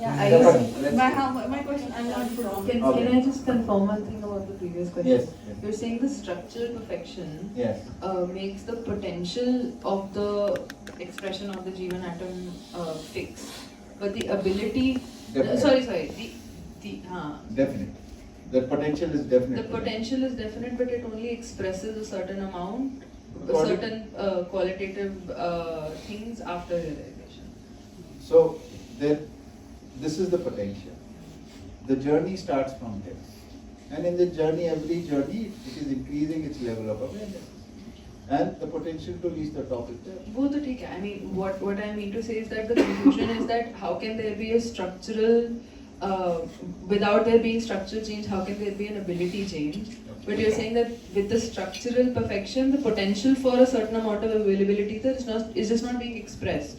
That whole mechanism, I'll have to understand. But Okay, so let me answer this question because it's so coming out so much of this. So if you look at any physical atom, they are made up of subatomic particles or whatever particles, and we here say that because it is soaked in space, it is also magnetized. And because it is magnetized, they have an orientation. Because if you see anything which is magnetized, it has two poles. And the association of one magnetized thing and the other magnetized thing depends how will they respond to each other, will depend on how they are oriented. Like we all have studied in school that like poles will repel and the unlike poles will attract, things like that. So if in a situation the like poles are coming, they will keep them apart. And suppose the unlike poles are coming towards each other, they'll join together, right? This kind of orientation. So there is an orientation. Now when the atom is there is a dense nucleus in which all these particles have oriented in such a manner that their magnetic fields has become big. What happens with magnetism is that when they come together in a certain manner, there is additive coming together and a subtractive manner. What that means is there is a certain orientation in which magnetic bodies come together, they combine their magnetic field and become a big magnetic field, or they cancel out each other's magnetic field and become a much smaller magnetic field. So in the nucleus what happens is, this is a additive coming together, so the magnetic field is very big. And the orbital particles or so-called electrons are moving around very fast, and each of them is also a magnet. So when it is moving so fast in this big magnetic field, two magnetic fields interacting lead to the generation of electricity, heat and sound. So every atom is transmitting this energy from it. And this energy becomes the impact on other atoms around it. So every atom is a source of magnetism, electricity, heat and sound. Okay. Now when we come to the Jeevan atom, its orientation is like that there is only one particle in the nucleus and 60 particles in its 4 orbits. The arrangement of the 4 orbits is that there is first orbit has 2 particles, the second has 8, third has 80 and the fourth one has 32. So those orbits are complete orbits, right? So they don't have any chemical properties. And this phenomena we have already observed in the inert gases. When the orbital numbers is complete, they do not chemically interact, right? So the only thing which leaves which is there to happen is the physical interaction, because all the inert gases also have weight and therefore they have some magnetic attraction, so they can form physical bonds also, and because of this we can detect them. How do we detect them? I won't go into that. Anyway, all the physical atoms are expelling some or transmitting some sort of their source of magnetism, which is a magnetic field around them. There is some heat, there is some electricity, there is some sound which is being transmitted by them. Okay. Now when this perfect configuration happens, so all the 60 are weightless, and to manage this, there is a synchronization of this one particle at the nucleus, and relationship with all these 60, it utilizes all its magnetism to balance all of them together in a perfect movement, okay, in a perfect dance. So this makes this whole atom consume all the energies which were going out. They, instead of going out, are now going within. And this transforms this atom into the conscious entity, because that continuous energy which is still, because electrons are still going around, is now going into the atom itself. This energy becomes the basis of its conscious abilities. This is a transformation. It's like metamorphosis. In nature, metamorphosis is very common. That you see a caterpillar and then you see a butterfly. They seem very different from each other, right? So this metamorphosis takes place. So all that energy, physical energy, which is now gone into the nucleus and the atom, is now being expressed as conscious. And this conscious energy is not physical or chemical in nature. And it's another quality of it is it can be directed again inwards or outwards. And this Jeevan atom, there is a certain level of awareness where it is able to control this energy. This is where human brain is needed, living as a human being is important. Only in the awareness of human being or awareness of a hope of happiness does this control come. Before that, they don't have this ability. Animal world, the Jeevans running that animal bodies don't have this ability to control this inwards. They have only projected outwards, the conscious energy. So in the human domain, they can direct this energy for self-evolution as well as development of their surroundings. So this is how the qualitative development takes place. This first time you're hearing it, there are a lot more details. Come for advanced workshop, I'll explain. But you said nothing is going out or nothing is coming in. So that conscious, see, like your hopes are going outwards, yeah. Your thoughts are going outwards, your desires are focused outwards. So the abstract is going Yes. out and in control, Yeah. hence it's Yeah. conscious and Yeah. not physically, okay. So Physically it's just perfect. So it's using its own energy and it's 100% self-sustainable. It doesn't have any needs outside of it. And if you look at animalistic consciousness, we are using all our conscious energies are focused outwards, Correct. trying to be happy through the body, Yeah. trying to be happy through this.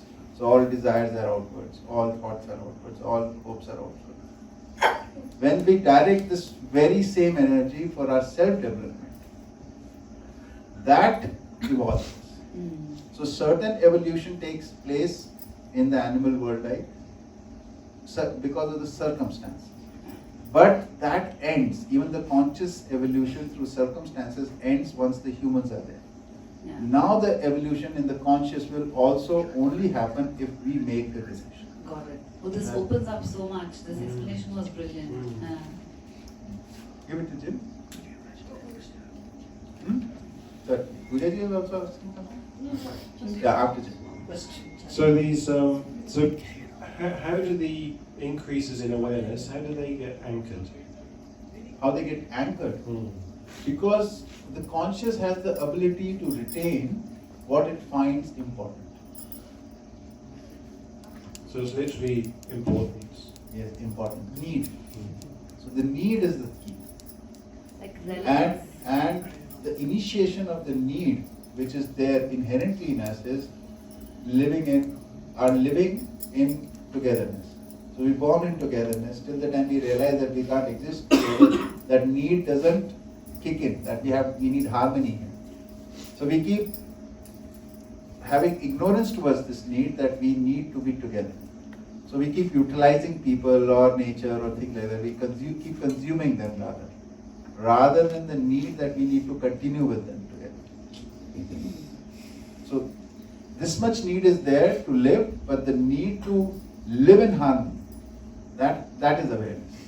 It feels like we could exercise that, actually. In the same way that we exercise muscles, we could actually exercise this ability to see needs. Yeah, yeah.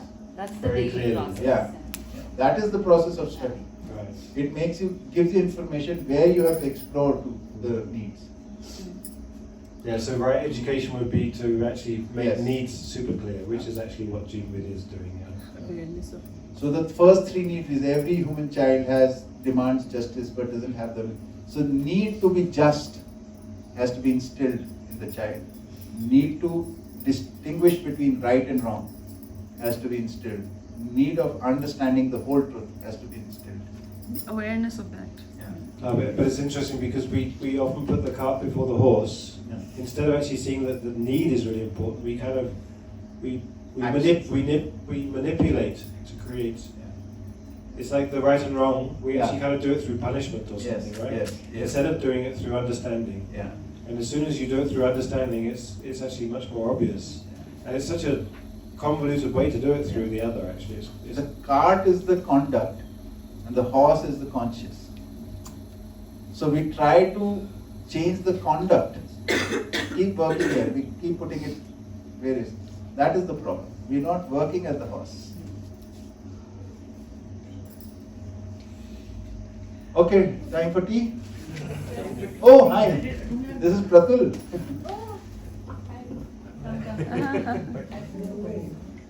Hi, Pratul. 2:30. So let's have your feedback first. So 2 o'clock first, till 2:30, till 3, like that. Okay. Then the rest of us, we have more time. We can sit and continue if it requires more. Right?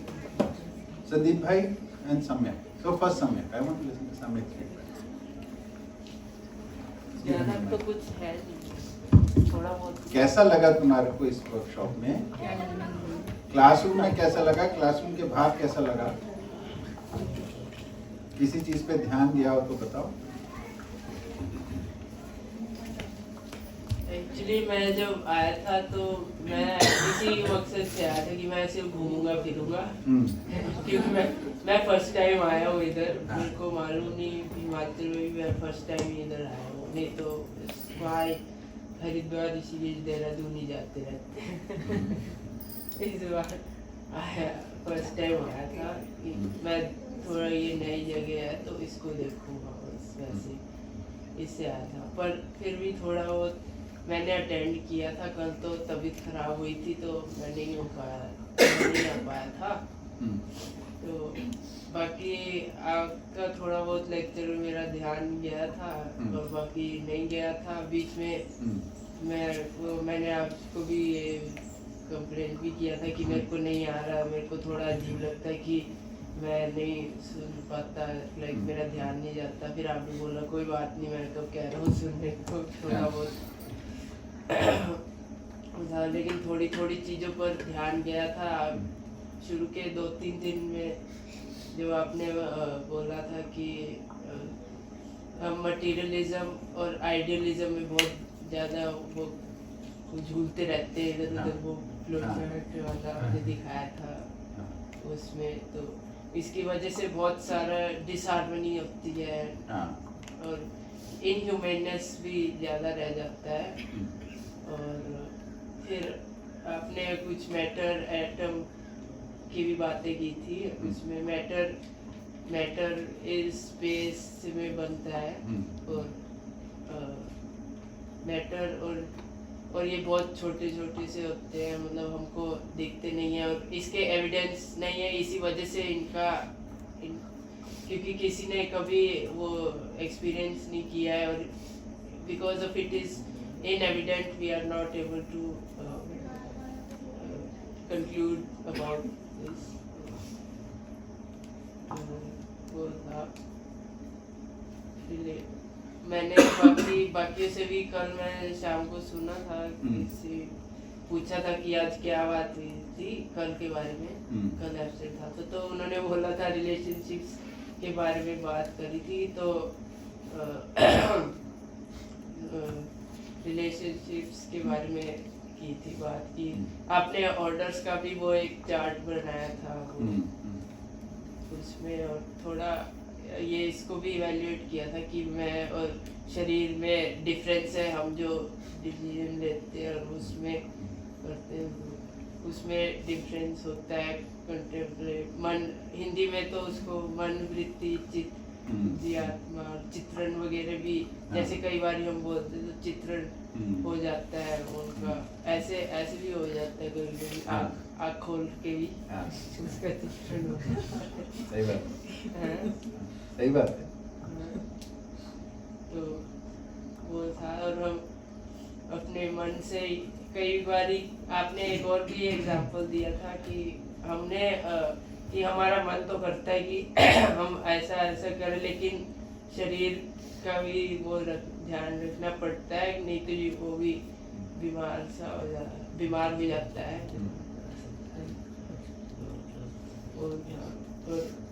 वो बहुत छोटे, आपने बोला it spin होते रहते हैं वो atoms वगैरह और मैटर की वजह से ही सारा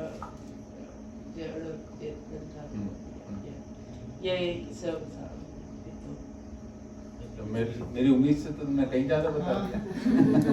तो तुमने काफ़ी कुछ सुना है, समझ में अभी थोड़ा थोड़ा आया है, आगे आएगा। ये बताओ, एक क्लास 30 अगले साल आओगे? इधर ही? हाँ ठीक है, आंसर मिल गया। देखते हैं, ठीक है, हट तो है ही। ठीक है, हमारे घर तो आओगे ही ना पक्का? So my question. You have a question? So let's first finish Sandeep bhai because they will be leaving earlier. अब संदीप भाई?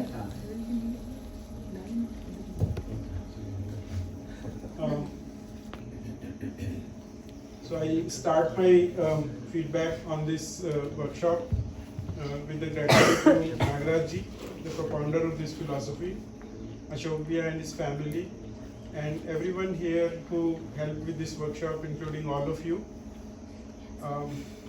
During this workshop, the points where my attention went, I have written those down and I'll just focus on those. So in general, there are a few points that became clear to me. For example, and I will send this in the group as well, so you have it. Madhyast stands for balance, harmony, orderliness. This became a bit more clear to me this time. An entity is defined by the purpose. In other words, the meaning or the purpose of an entity itself defines the entity. So that is the essence that I got. And also the framework of complete versus incomplete.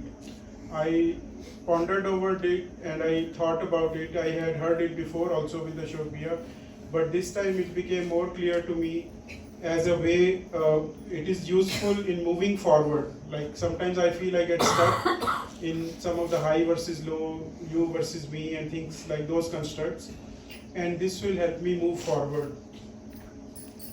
The second heading I have is around uniqueness of human beings, and it was a bit clicking factor for me to know that all the three orders other than human beings live in here and now, whereas a human being also can live in here and now, but at the same time has the concept of time and space, time as in past, present and future, and so it has memories, it can plan, it can evaluate, it has those capabilities. So this point of uniqueness of human beings became clear to me. The next section I have is around relationships. So the relationships are there to help evolve myself. We keep saying family first, and from which I derived was relationship first. And also the point around evaluation, mulyankan in justice, in the frame of nyaya or justice in relationships. I was, this time it became clear to me, more clear, that the evaluation that we are really talking about here is of the values that flow in that relationship. So I was a bit confused earlier as to what it means to evaluate each other human being. So in justice, evaluation is of values. This point became clear to me. Relationship is an abstract concept, hence education of templates is needed. This point became clear. And also relationship with myself. I had been also struggling with this earlier, but this time it settled in me that it is really an evaluation of myself. And also the people that we live with continuously, or where we have more touch points, more understanding is needed. Gangu had mentioned it, and I think it stuck with me, that we need to have more patience, or we need to do more work in those relationships where we have been living continuously or have more touch points. So the fourth section and the last section is around self-work, where it is more focused on myself, where I got, the first point I have is around getting clarity on the normal state. I had some clarity before, but I think it occurred to me, I really became clear this time as to what we are talking about being in the normal state versus agitated states. The second bullet around self is keeping focus on purpose, the human goal. And Drishta, as mentioned, was that it is a reminder for me to live with humanness, where resolution is the first step out of the four. So where it is actionable for me is the first step in harmony within myself as the resolution or getting answers to at the self level. We also had the humankind future discussion yesterday, from which I got the message of hopefulness. Last night when Ashok shared Nagaraji's stories, this time I had heard it so many times, but I think yesterday what struck out for me was that he used to see positive in every situation, and so he kept moving forward. So I felt that I can also do the same. I have been doing this also, but I think with examples sometimes it just becomes more clear. So I've taken that as a message for myself. And lastly, in the self-work side, from the mind, body and wealth priority discussion, it became clear to me that I be focusing on my emotional and mental well-being first, and I became self-aware that I have a bit of anxiety, as you may have noticed during this class also. I was a bit preoccupied, kept going back and forth, out and in. So that anxiety somehow I need to manage. So that is my first priority. And the next one is around managing my body and health, which is keeping the exercise and the diet balance. So in summary, these were the points that I had paid attention to. There is a lot more, but these are the ones that I thought I felt worth sharing. It has been a very gratifying experience. It always is. I was here last year in July as well, and I can see the level of depth this time it covered. The presentation has evolved from the earlier ones also have seen. And it has the discussions also have become more involved, and every time I come, I just feel that it adds a bit to where I was before as I compare myself. So I'm very grateful for this, and thank you so much. Thank you to all. Ira, you have to leave. Yeah. Use the mic. Pass this one. You can take this one. Just pass.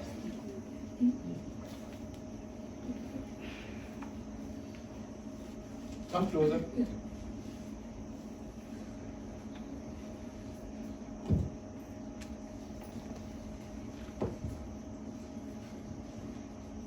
So,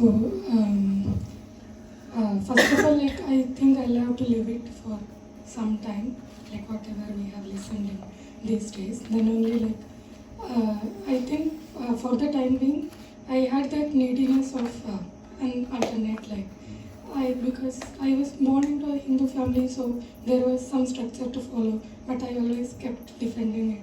And then there was science, and then I followed Rumi for a time being, and then Marxism. So like it, but nothing. Maybe I did not implement it well. I did not see its how it works well, or maybe I kept like confusing it or whatever. But I think it's a good point that I have reached here. So I'll leave it and see how it actually works. So, but some takeaways I have majorly are like about self. That is one major thing. Like how the present construct we read from the society also, like myself and I considering ourselves as another person. It's actually an evaluation of ourselves is like a big difference I feel, because in that case we fail to see the other human. I feel like we are addressing ourselves as another person, and it's a like loop. We are within that. So I think this time it made even clearer, and I feel better. So now it's like very sorted, I feel. And then the relationships discussions were very good, very nice. Like I want to implement those. I try to, but always like maybe I fail to communicate better. So this time again I'll try. So I have a doubt in mind, like because we know this and where we come from. So when we try to implement in a relationship, the other person doesn't have the same structure to come from. So like how it will work and how it will backfire or how it will affect them, that's an experiment. So let us see. Yeah. Yeah, so that's majorly what I have to say. And I love the discussions, like I loved how you all are involved as a family in this, and like showed that whatever you were speaking as an example to us, like how you can effectively communicate and have a common language. That was very nice. And over these 8 days, like I think we all have become more closer, and I got to know many people from many who were oriented in many different angles. Like we are all conventionally schooled, so in my closer circle there are no people who are doing homeschooling and such.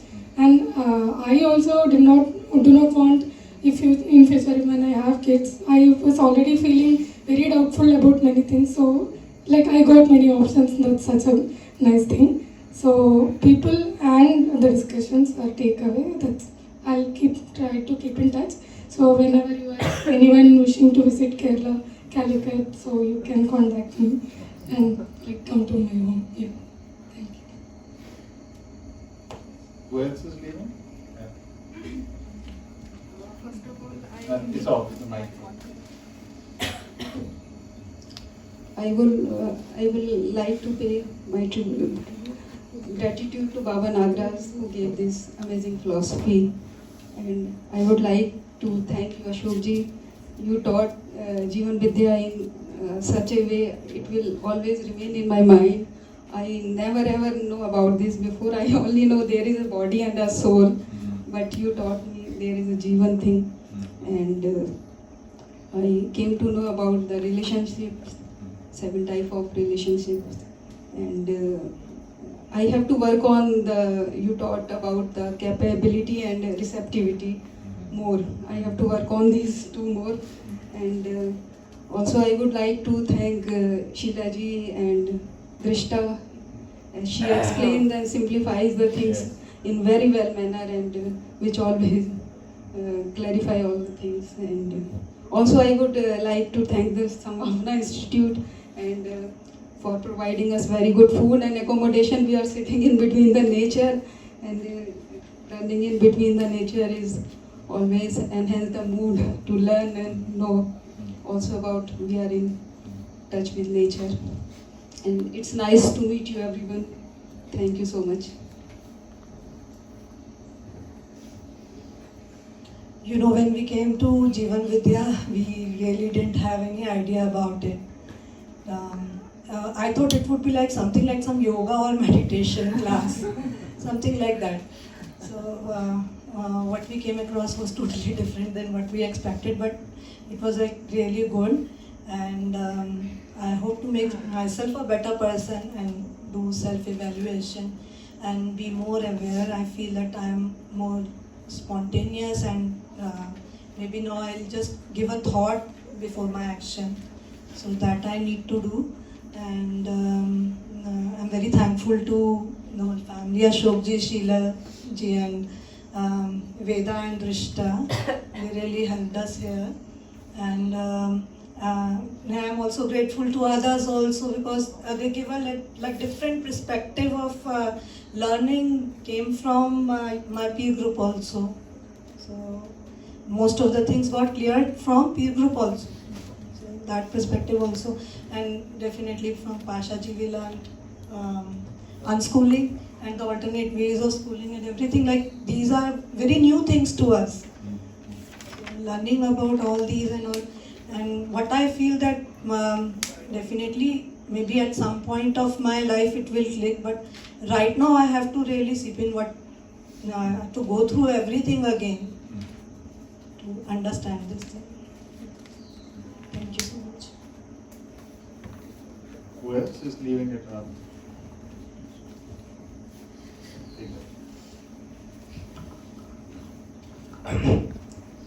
First of all, thank you so much, Ashok ji, for this splendid presentation. Although, and like this leaves a big impact in my back of my mind. Like I don't even think that I was living my life, even I was a bit of educated, so-called education that I got till now. This is a big realization for me as per these presentation, and like attending these sessions of Jeevan Vidya, how can I relate it with my life? Everything has its own reason, knowledge, and like it really beautifully works if we implement it with my life. So thank you so much, and I would like to thank every participant. Like I've never ever thought that the age difference that is between us and you, me and you all, it didn't felt like I'm really young age, and like people What are you implying? What are you implying? No. I'm really, no. Actually, like I was a bit afraid that do I have to be quiet every time and be strict and straight and listen to it? Would there be fun or not? But it really was so fun, and thank you so much, Veda ji and Sheila ji and Drishta ji, for giving me extra food at night when I was hungry. And thank you for keeping me on track, because I was also missing some sessions. So yes, I didn't understood totally, but yes, I'm very sure that I will, as per my awareness, in each stage of my life, I will realize and I will keep my keen interest on Jeevan Vidya and how could I implement this on my actions and upcoming decisions. Like this is a life change. I can say that this is, for me, this is a life changing session, or we can't say session, but yeah, an event for me. Because I just go through my colleges and give my examination, come back home and get some rest, have some fun, and just go. Then the cycle goes on. But coming here is one of my best decisions of my life, and I'm looking forward for upcoming Jeevan Vidya sessions. Drishta, get the camera in front, otherwise you get back of heads up.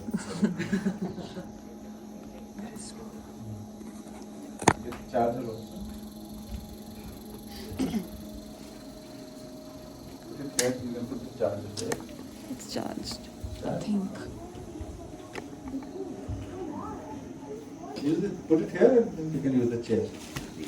Shut this down. Or ऊपर रख लो charger, पीछे होके. No, it's fine. It's fine?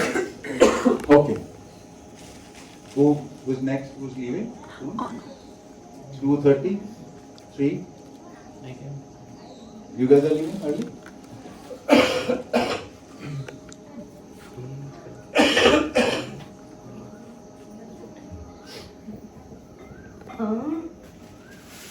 So for me, I think I still at a point where, which was a little bit after Hindi also, that main conclusion for me from this workshop is, can we become better at bringing consistency in day-to-day behavior with everyone and not with few people.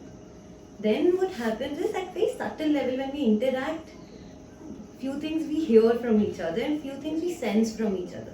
So how can that become more clear communication, that what things we are sensing, we are doing, like sensing them right and not over-evaluating or under-evaluating them. So I think that aspect is something which I want to fine-tune, coming more in balance in my own self and fine-tuning my interactions and gauging them right and then responding right. I think that aspect became more stronger. There are a few curious aspects also, like Jeevan atom and this and that, which came up, which where I am right now, I think I don't have that very strong question in me of who I am, which tells Jeevan atom and this and that. So I want to keep parked for now and test things which I feel are more doable and might give quick results, like to, in a way, to get more confidence and reach there. So I think it helped in that way. I think another nice thing which happened is, because fortunately before this I did it with mothers and now there was Arpan. So there was also, I could see how my family is receiving it and what are questions coming up for them, what are the things not aligning with them. So I think that also is a nice thing to know, that how, and it's also a nice thing to know that how you receive something and how other person receives something can be so different, and that also opens a scope for more inquiry, because then maybe I'm thinking in a way that I got it this way and this makes sense, but then other person puts a question, but what about this? And if I don't have an answer, or if I feel, oh, I didn't even think about it, then it also opens me up more for more inquiry. So I think, yeah, that is some advantage I saw of doing it together. So yes, and I think it has a disadvantage also, that if you have a strong difference on something, then how that matbhed doesn't becomes a manbhed. So I think that also. So overall it has been a nice experience, and for me always I think JB workshop in this kind of a setup becomes a place where you can meet so many more people and listen to their perspective, also look at their life journeys. So that makes it very holistic and hopeful also, that okay, there is something there and there's so many people curious about it. I don't know how many, even I, to what level I am gonna take it up and go ahead with it. But it's interesting to know that so many people are asking these questions and have so many different perspectives of it. So then you become much more leveled than in your own zone. So yes. So thank you everyone. Like, of course, everyone in this workshop. It was very interesting to see your life journeys. So I think I want to thank everyone for opening up, because it's very hard to open up our lives to someone and really share it and not fear how it will be taken, how it will be received. So I think that's one of the toughest things to do, to share our lives in honesty. So thank you.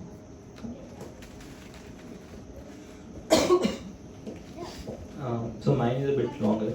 That's why I was typing so much.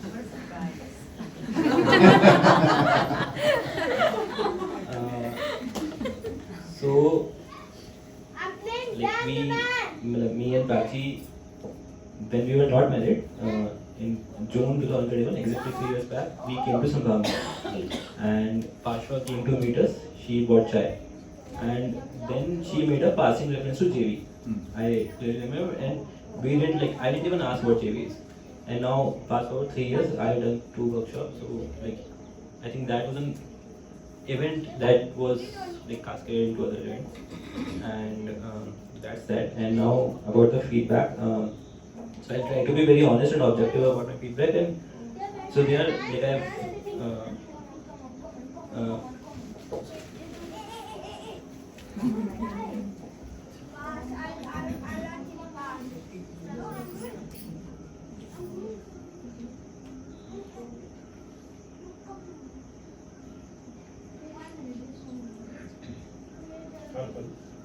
Can I hold the microphone, please? I was You explain a lot with that hand of yours. So I have divided the feedback into 2 parts, one the things I liked and things I didn't like. So I'll go with the part which is things I didn't like, because that is the thing that I'm not taking back. And things I like is something I'm taking back. So didn't like me. So for me, like communication is a very big problem, and like human language is a very difficult thing, and it doesn't convey the context a lot, and especially to in my case.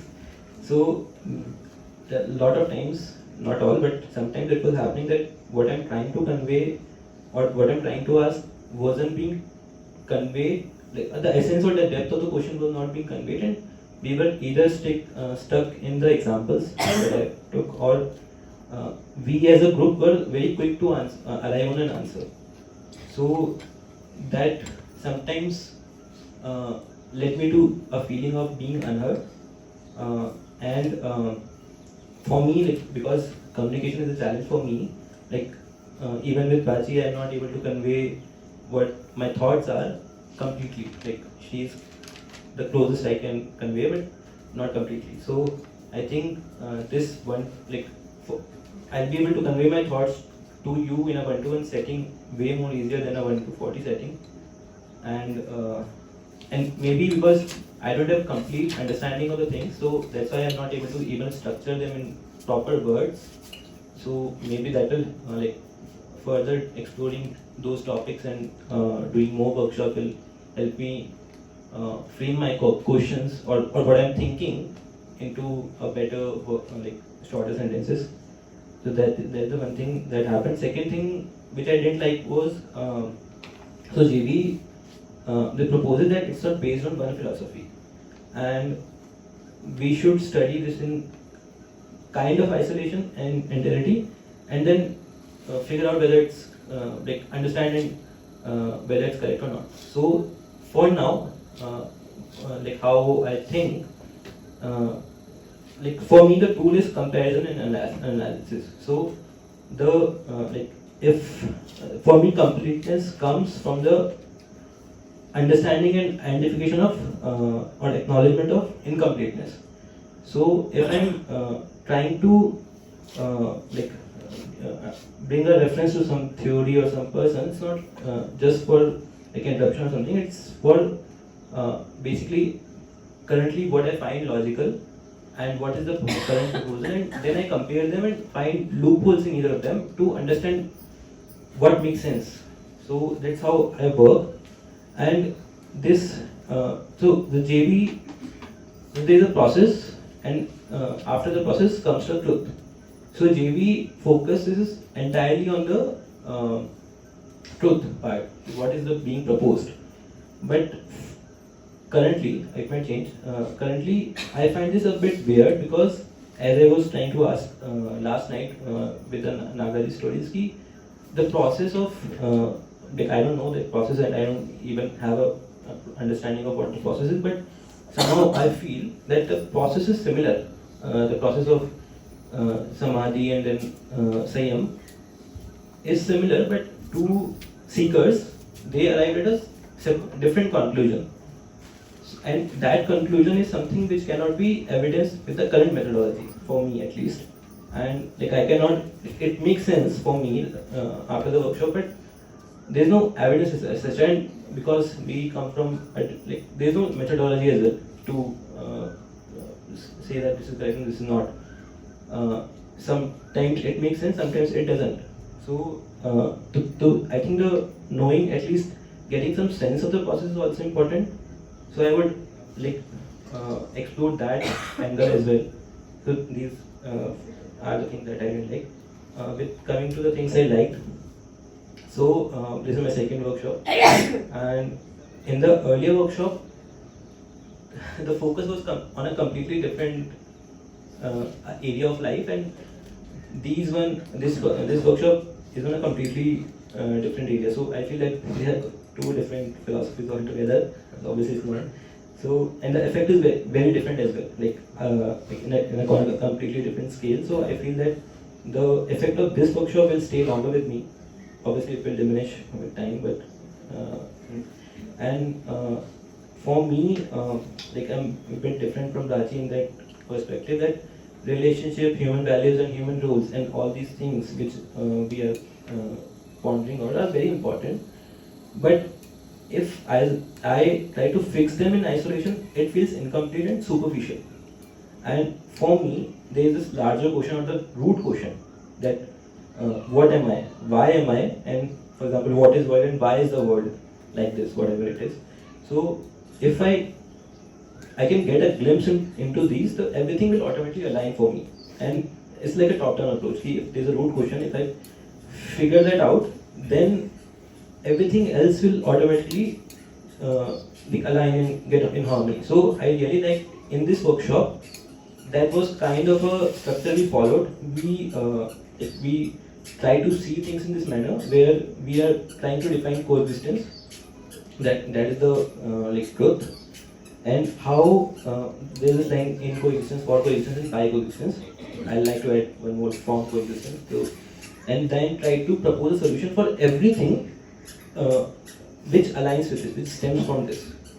So now after this workshop, I can think, like I feel that I can work on my relationship with much more honesty and much more clarity, and like right now I do have some, like earlier when Rishta used to mention that for coexistence and by coexistence, I used to wonder what that means.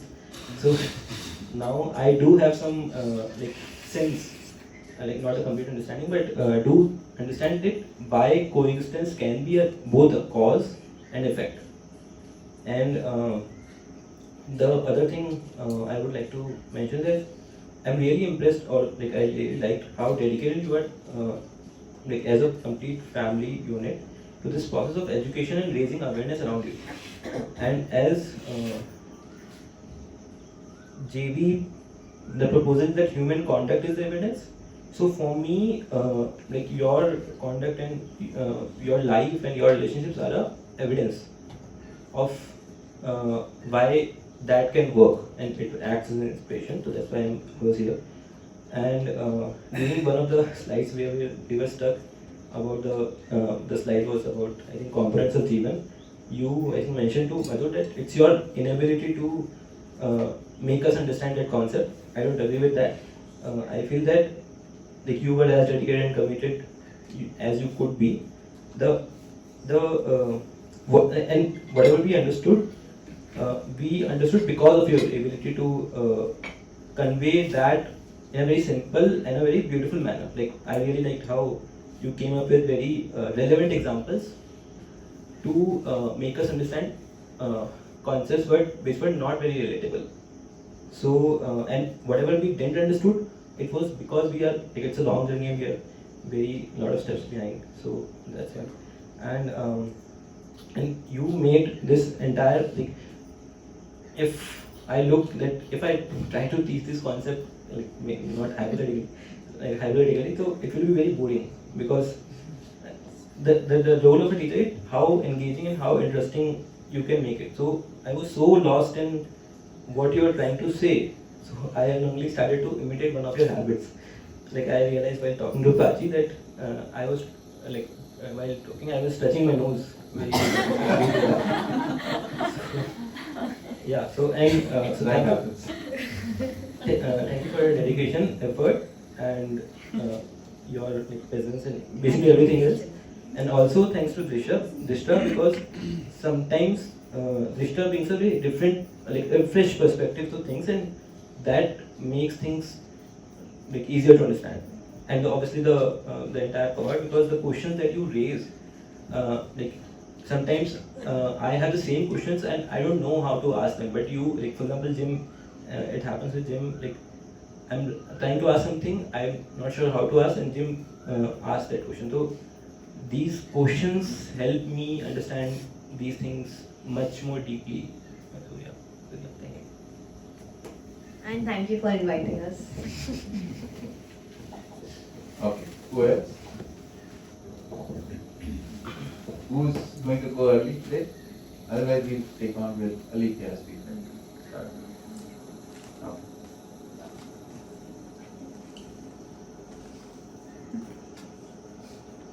So this was Turn it on.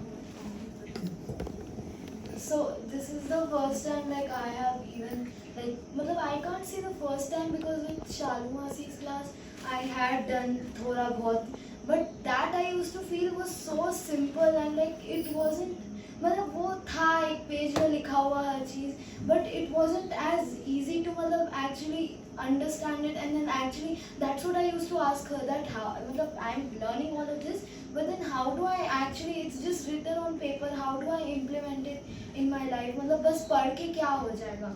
And then I also thought that was one main thing where I was getting stuck. I did not want to be boring.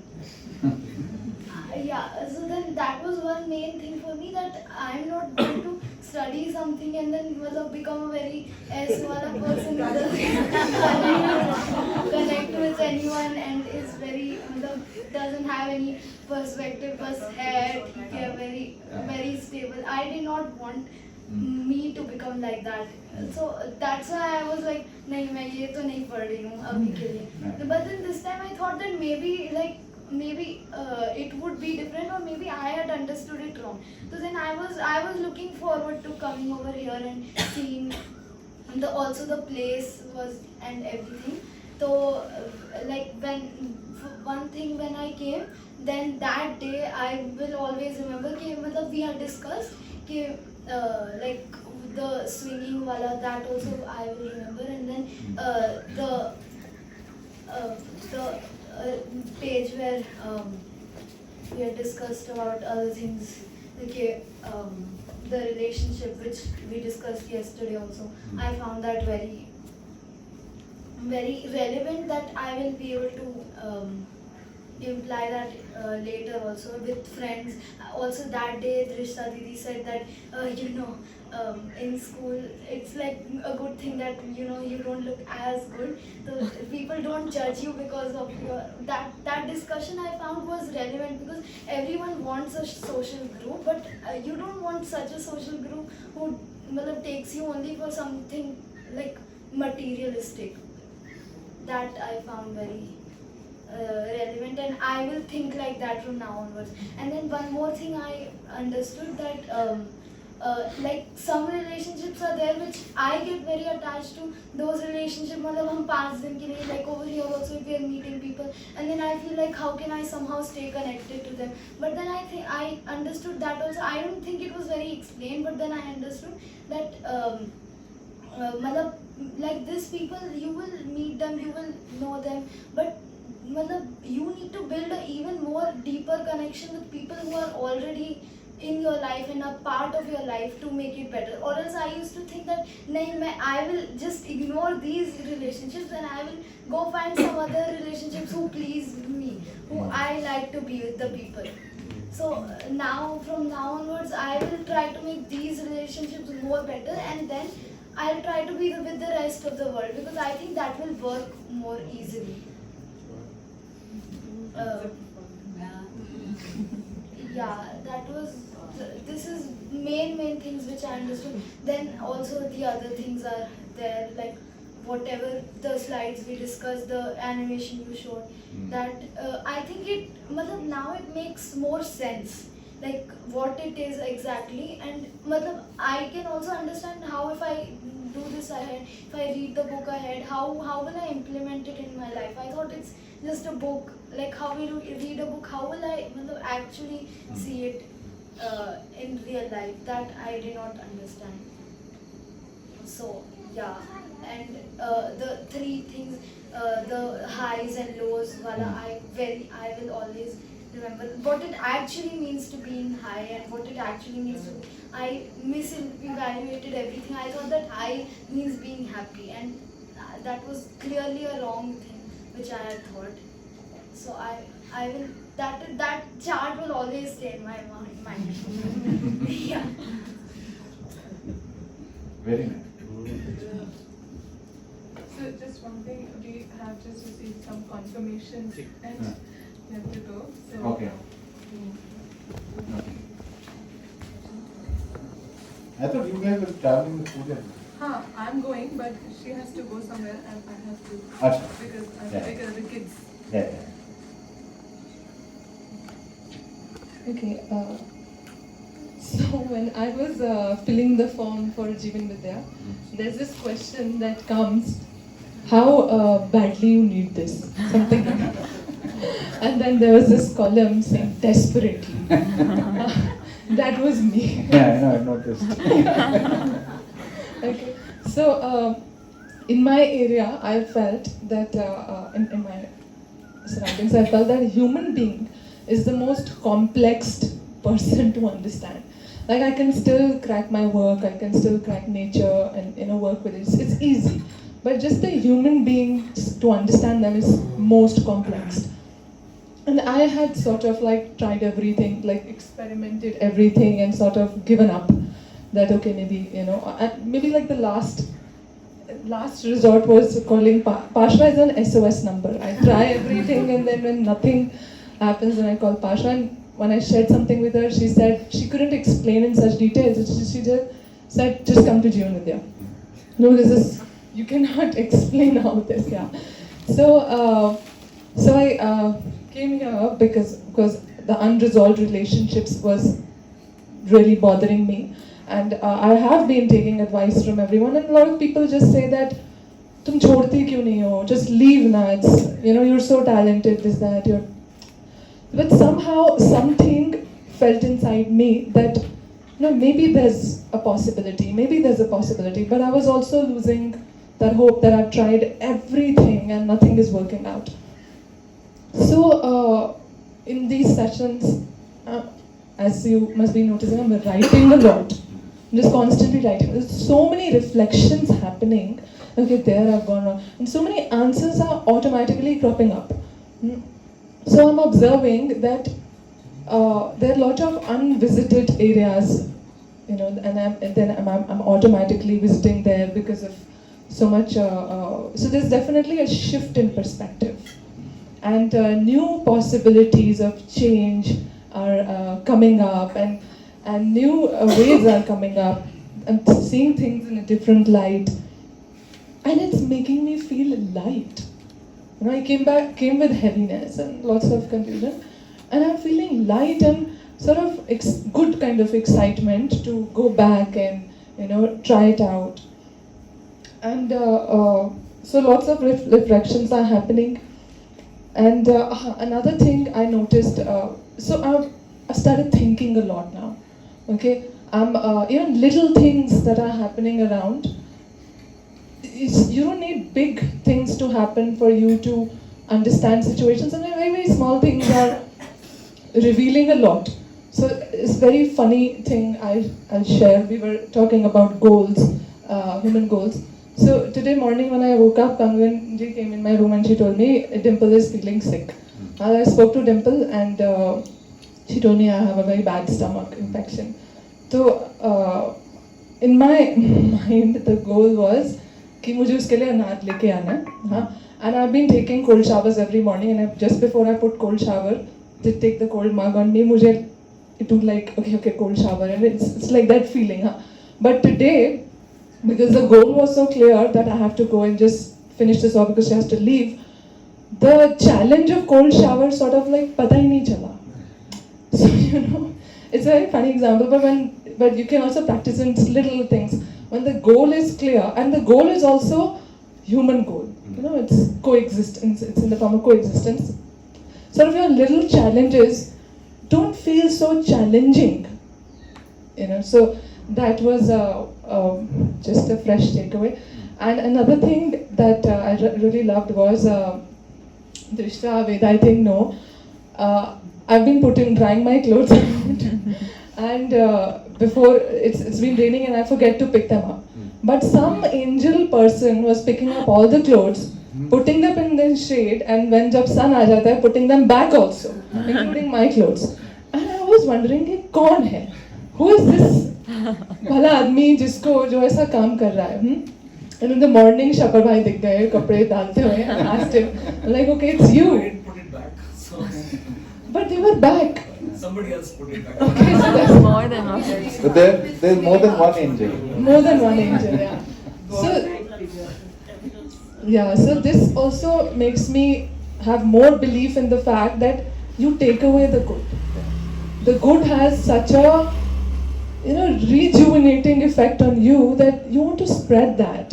So definitely confirming the ripple effect, sort of you negate the negative. Another thing which everybody is talking about is you always see things in a positive light. You should always see things in a positive light. I don't really, I don't connect with that anymore because I have been trying to see the positive of everything in my life. Relationships, mein, har jagah. What's the positive in this? What's the positive in this? And I've been sort of like trying to go ahead with that. But it was making me feel very exhausted. So the lacking there is, when you see positive, you're also still not seeing the thing in completeness. You have to see the things the way it is. Positive, negative, both. If we see this world like, okay, there are good people and just focus on that, we are negating a huge negative, which is also not right. So you have to see things the way they are. So that is one big thing. Another, just a very small technical thing I'll share. So with the slides, okay.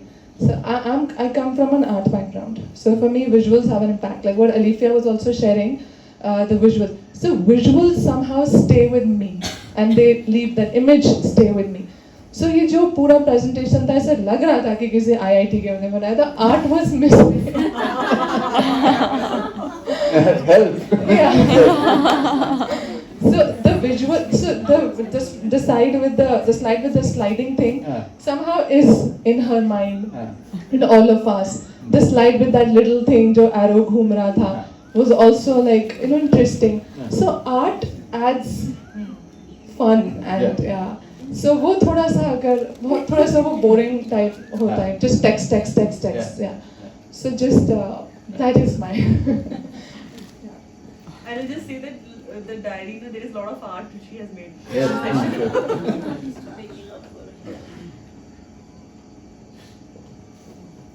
I think I am the most silent person here. I didn't speak much. But I have been receiving so much.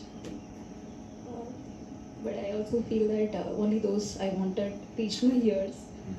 Most of the time I wasn't able to receive I was clouded in thoughts with whichever I had received and I was processing. So for me, what stuck was like this. I think my main purpose of coming here was about dealing with relationships. I was struggling a lot. So this one sentence, like understanding the capability and receptivity of this person, not with respect to the age, whatever age they are in. That thing stood up for me, made me feel more, I don't know, there was a list of words, compassionate happiness, what do I put, I don't know. So it made me think a lot about how I'm responding to situations where I'm not agreeable with them. And another thing was like, have I rejected this person or accepted this person? Based on that, I'm responding. These things are so much reflections going on, and I think slowly it will come out in behavior also. I feel so. So many things like that I was processing. Otherwise, I'm good, yeah. And I feel grateful to each and everybody here for being part of it, and and Ashokji and family for taking care of even small things and for all the efforts. Yeah. I think let's break for. Opposite for Siddharth and Nazar. Just Yeah. Just curious if you heard anything from them. Most of the time they weren't here. They were just enjoying the place around. They love Mafia. Yeah. Mafia is coming. And the river. River and Mafia were two highlights. Yeah. Nada was always in town. I asked him, like, already you are taking class. So I think let's break for lunch. Yeah. Ah. We would like to share. Ah. There are certain things we might need to leave alone. Okay. Okay, good. Ashokji, I will share. Ah. Because otherwise we're regrouping only at 3, is it? Huh? Are we regrouping only at 3 o'clock? No, we can regroup at 2 o'clock also. It's up to us. If people have to leave. People are leaving, we want to say bye. Yeah. Okay, so what time do you have to leave? I want to leave after lunch. Okay. So, yeah. So 3 of you just share and then you ask.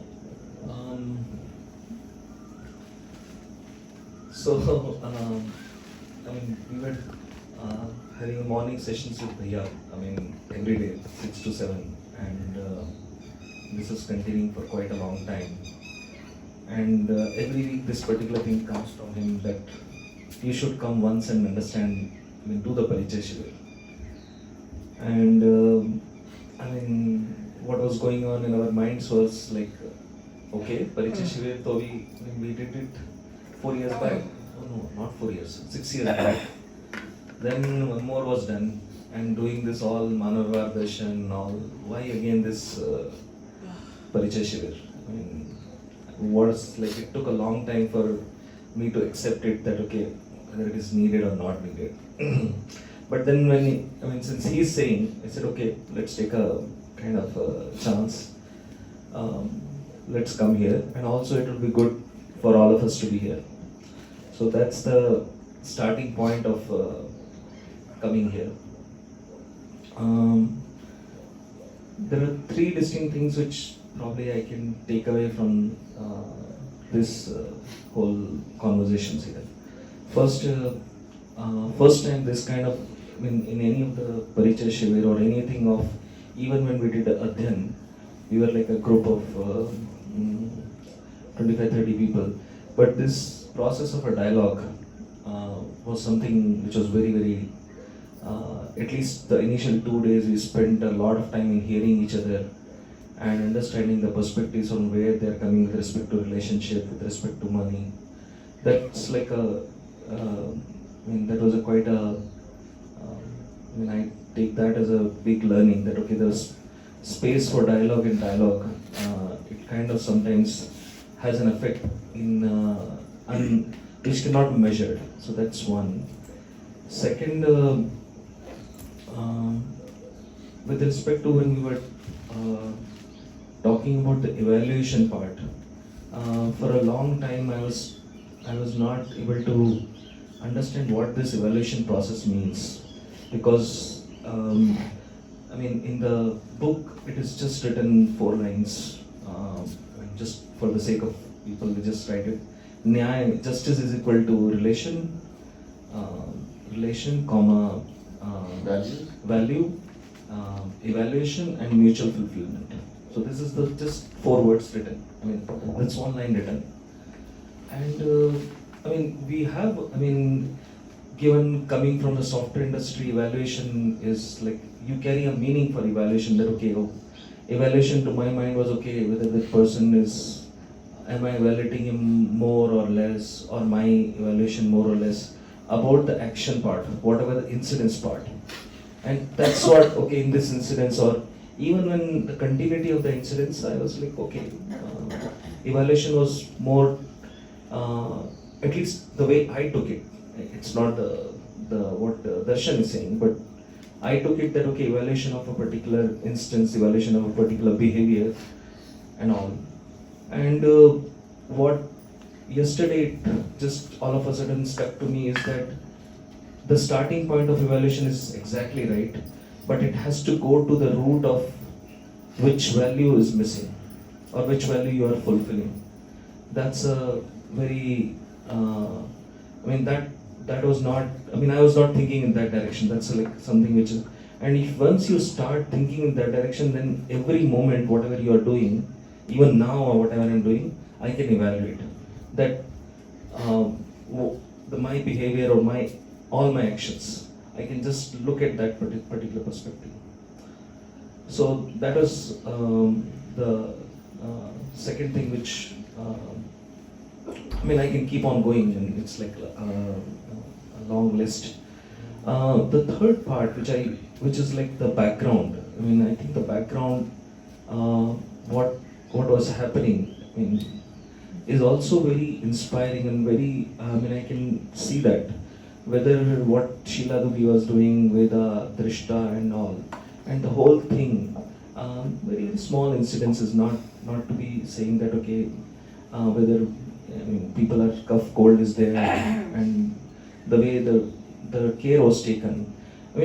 Those things are looks like very very simple and all, but those are the moments which are like that's how you see the relationship. And instead of the words and both the things were like matching quite a lot. Another part was like hearing the story of Jim and Pashwa and seeing both the kids. Like it was like quite inspiring. More, I don't have any other words to say, but the journey and they hold the values so dear of respect and all. So that's another part. But I don't have words to express my gratitude. Thank you so much to the family and all of you. Thank you so much.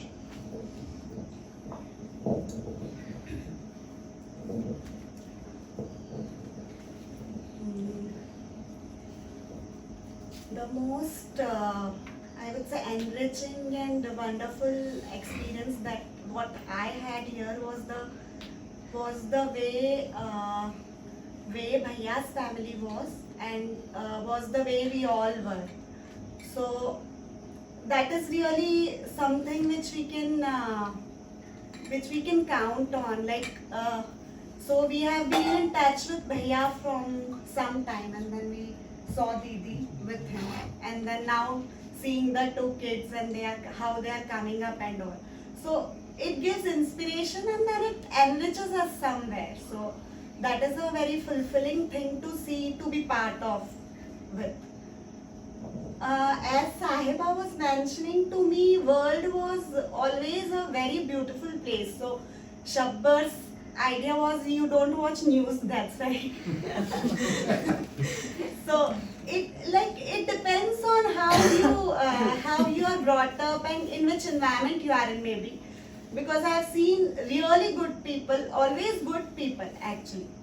And to me it was like, and if at far something bad is happening, so I'm keeping myself away. That his observation is right. And I'm keeping myself away, thinking that context and their conduct, context, how will I evaluate? So if somebody is doing something somewhere wrong, how will I evaluate? Maybe he's a good person, but in some context he's doing something wrong. But now I feel like that evaluation is also not that correct, because as she was mentioning that correct evaluation is something really much more fulfilling, I would say. It's not that seeing everything good is very fulfilling, or seeing everything bad is fulfilling, or doing something correctly is fulfilling. Nothing of this is fulfilling actually, if you really see. So what fulfills you, this word is really very, if you see, it's a very simple word, but that is how we associate with our relationships, that is how we collaborate. So collaboration is one term which I really got really inspired with, although we are hearing it from past 4 or 5 years in some other form maybe, but it's stuck to me because we are already in collaborations, and that is how we are existing actually. So, but it's very beautiful in some sense, and where it is not beautiful, there the shift in consciousness is only the key. So that part more and more we try for our own self, like in day-to-day interaction, how we can evaluate our own self, how I am, why this is happening to me, or whatever the signals are coming to me, why this relationship is this way, or all little small things we can pick. And so darshan to me is not a very complex thing, though it sounds complex, but doing is obviously very hard, but it is very simple in some way if you just have a gist of it or a summary of it or something of that sort. So it is not that complex, because it is not saying that you have to be under the tree for 10 days or something of that sort. Maybe that would be really hard for me. Or maybe something. So it is just about looking at yourself, looking at your relationships. That is a real thing for us. So in reality you can do something. If it is not reality, then it's very difficult. And one more very profound thing which I got, lots of things like that, but one more very important thing which I got attention of mine is authenticity. So this word appeals a lot to me, not because I'm authentic or something, but it appeals in general to everyone. That's what I always felt. Like if I'm in connection with someone, relationship with someone, working with someone, he or she also wants me to be really true to myself, and he himself herself try to be like that. But what caught my attention was authenticity. To me was like, whatever you be like that. So sometimes it got confusing in my head, like if say suppose a child is there and suppose Alephia is there, and I'm something from inside, and always like I cannot be, because her ability to address things, her capacity, her capability, I have to assess that also. So I cannot be just transparent to everyone and do whatever I want and just be saying that I'm authentic so I can do whatever I want. So that thing was little bit confusing, because if I try to be really myself, then I'm not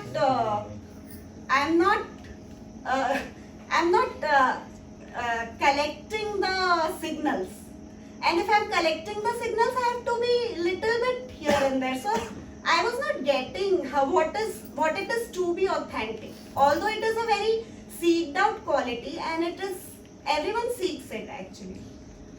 That slide caught my attention where you were talking about the expertise, Pandit Kushalta and all that you were talking about. So a completely new definition occurred to me that time. So it is not about you be whatever, like you be the best you are, and you present, you don't pretend, and all of those things, whatever was there in my mind previously. It is not only that angle to see it, authenticity, what authenticity is. So it is about, like, if you have some quality, or if you are good at something, maybe at a skill, what you will do is you will share it. So similarly, if you are good at some abstract quality, so this darshan is really mathematical in some sense. Like you can apply, you can get result, and you can again come back and you can try one more thing, and then you can feel the satisfaction. Okay, this worked, this did not work, and then you can, it's okay, like you will again try. So that possibility is always there. So that caught my attention, and many more things like that. So I leave it for the time being. But thanks a lot, Bhaiya, for giving this opportunity, and every one of you, because you will have place in our minds and hearts forever. Thank you. Just wanted to add one more thing, that story of Baba Nagaraj yesterday. Although I heard the short version of the story, because this is you were sharing, because whatever is written in the book. But one thing which is like every time I hear about is that the patience that person has, like, and the family had. When the eyesight is gone, I can't imagine. Even imagination wise, it's hard, rather than actually that, okay, oh, he's saying, okay, now I still want to continue. I mean, continue for years and all. So it's like, I mean. Pallavi, last mic, the other one, this one each, just to revise. Take this one. Take this one.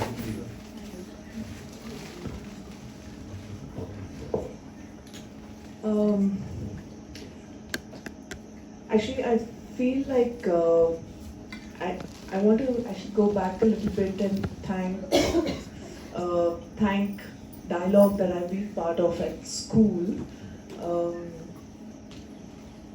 There was some ground there, I felt, which kind of prepared me to listen much better here. And so actually a lot of things that she said were things that resonated, like things that even I wanted to share. And one of the things was authenticity. There's always been this seeking and also recognizing it. It's actually so easy to feel it and recognize it when somebody's being authentic.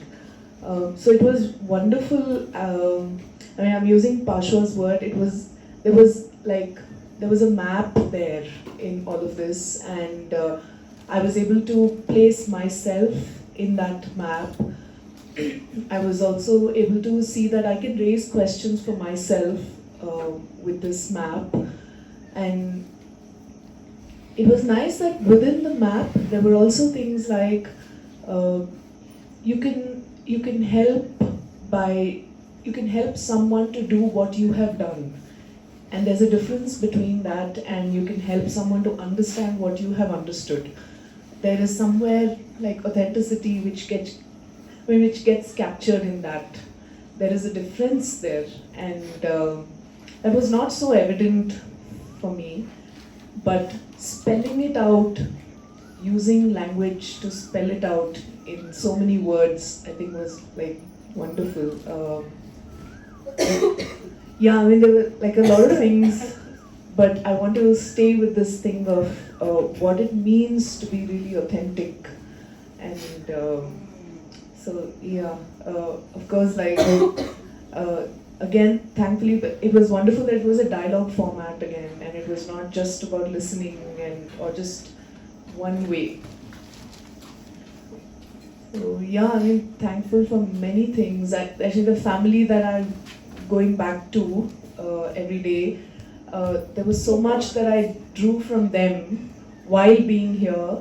It was, I don't know how to describe it, but there was so much that was just connecting and giving from them as well. So yeah, all of that, I think that it's located in these beautiful hills. Yeah. Thank you so much. Okay, anybody else who wants to say? Because lunch is, we're also waiting. We could come back after lunch. Okay, let's go.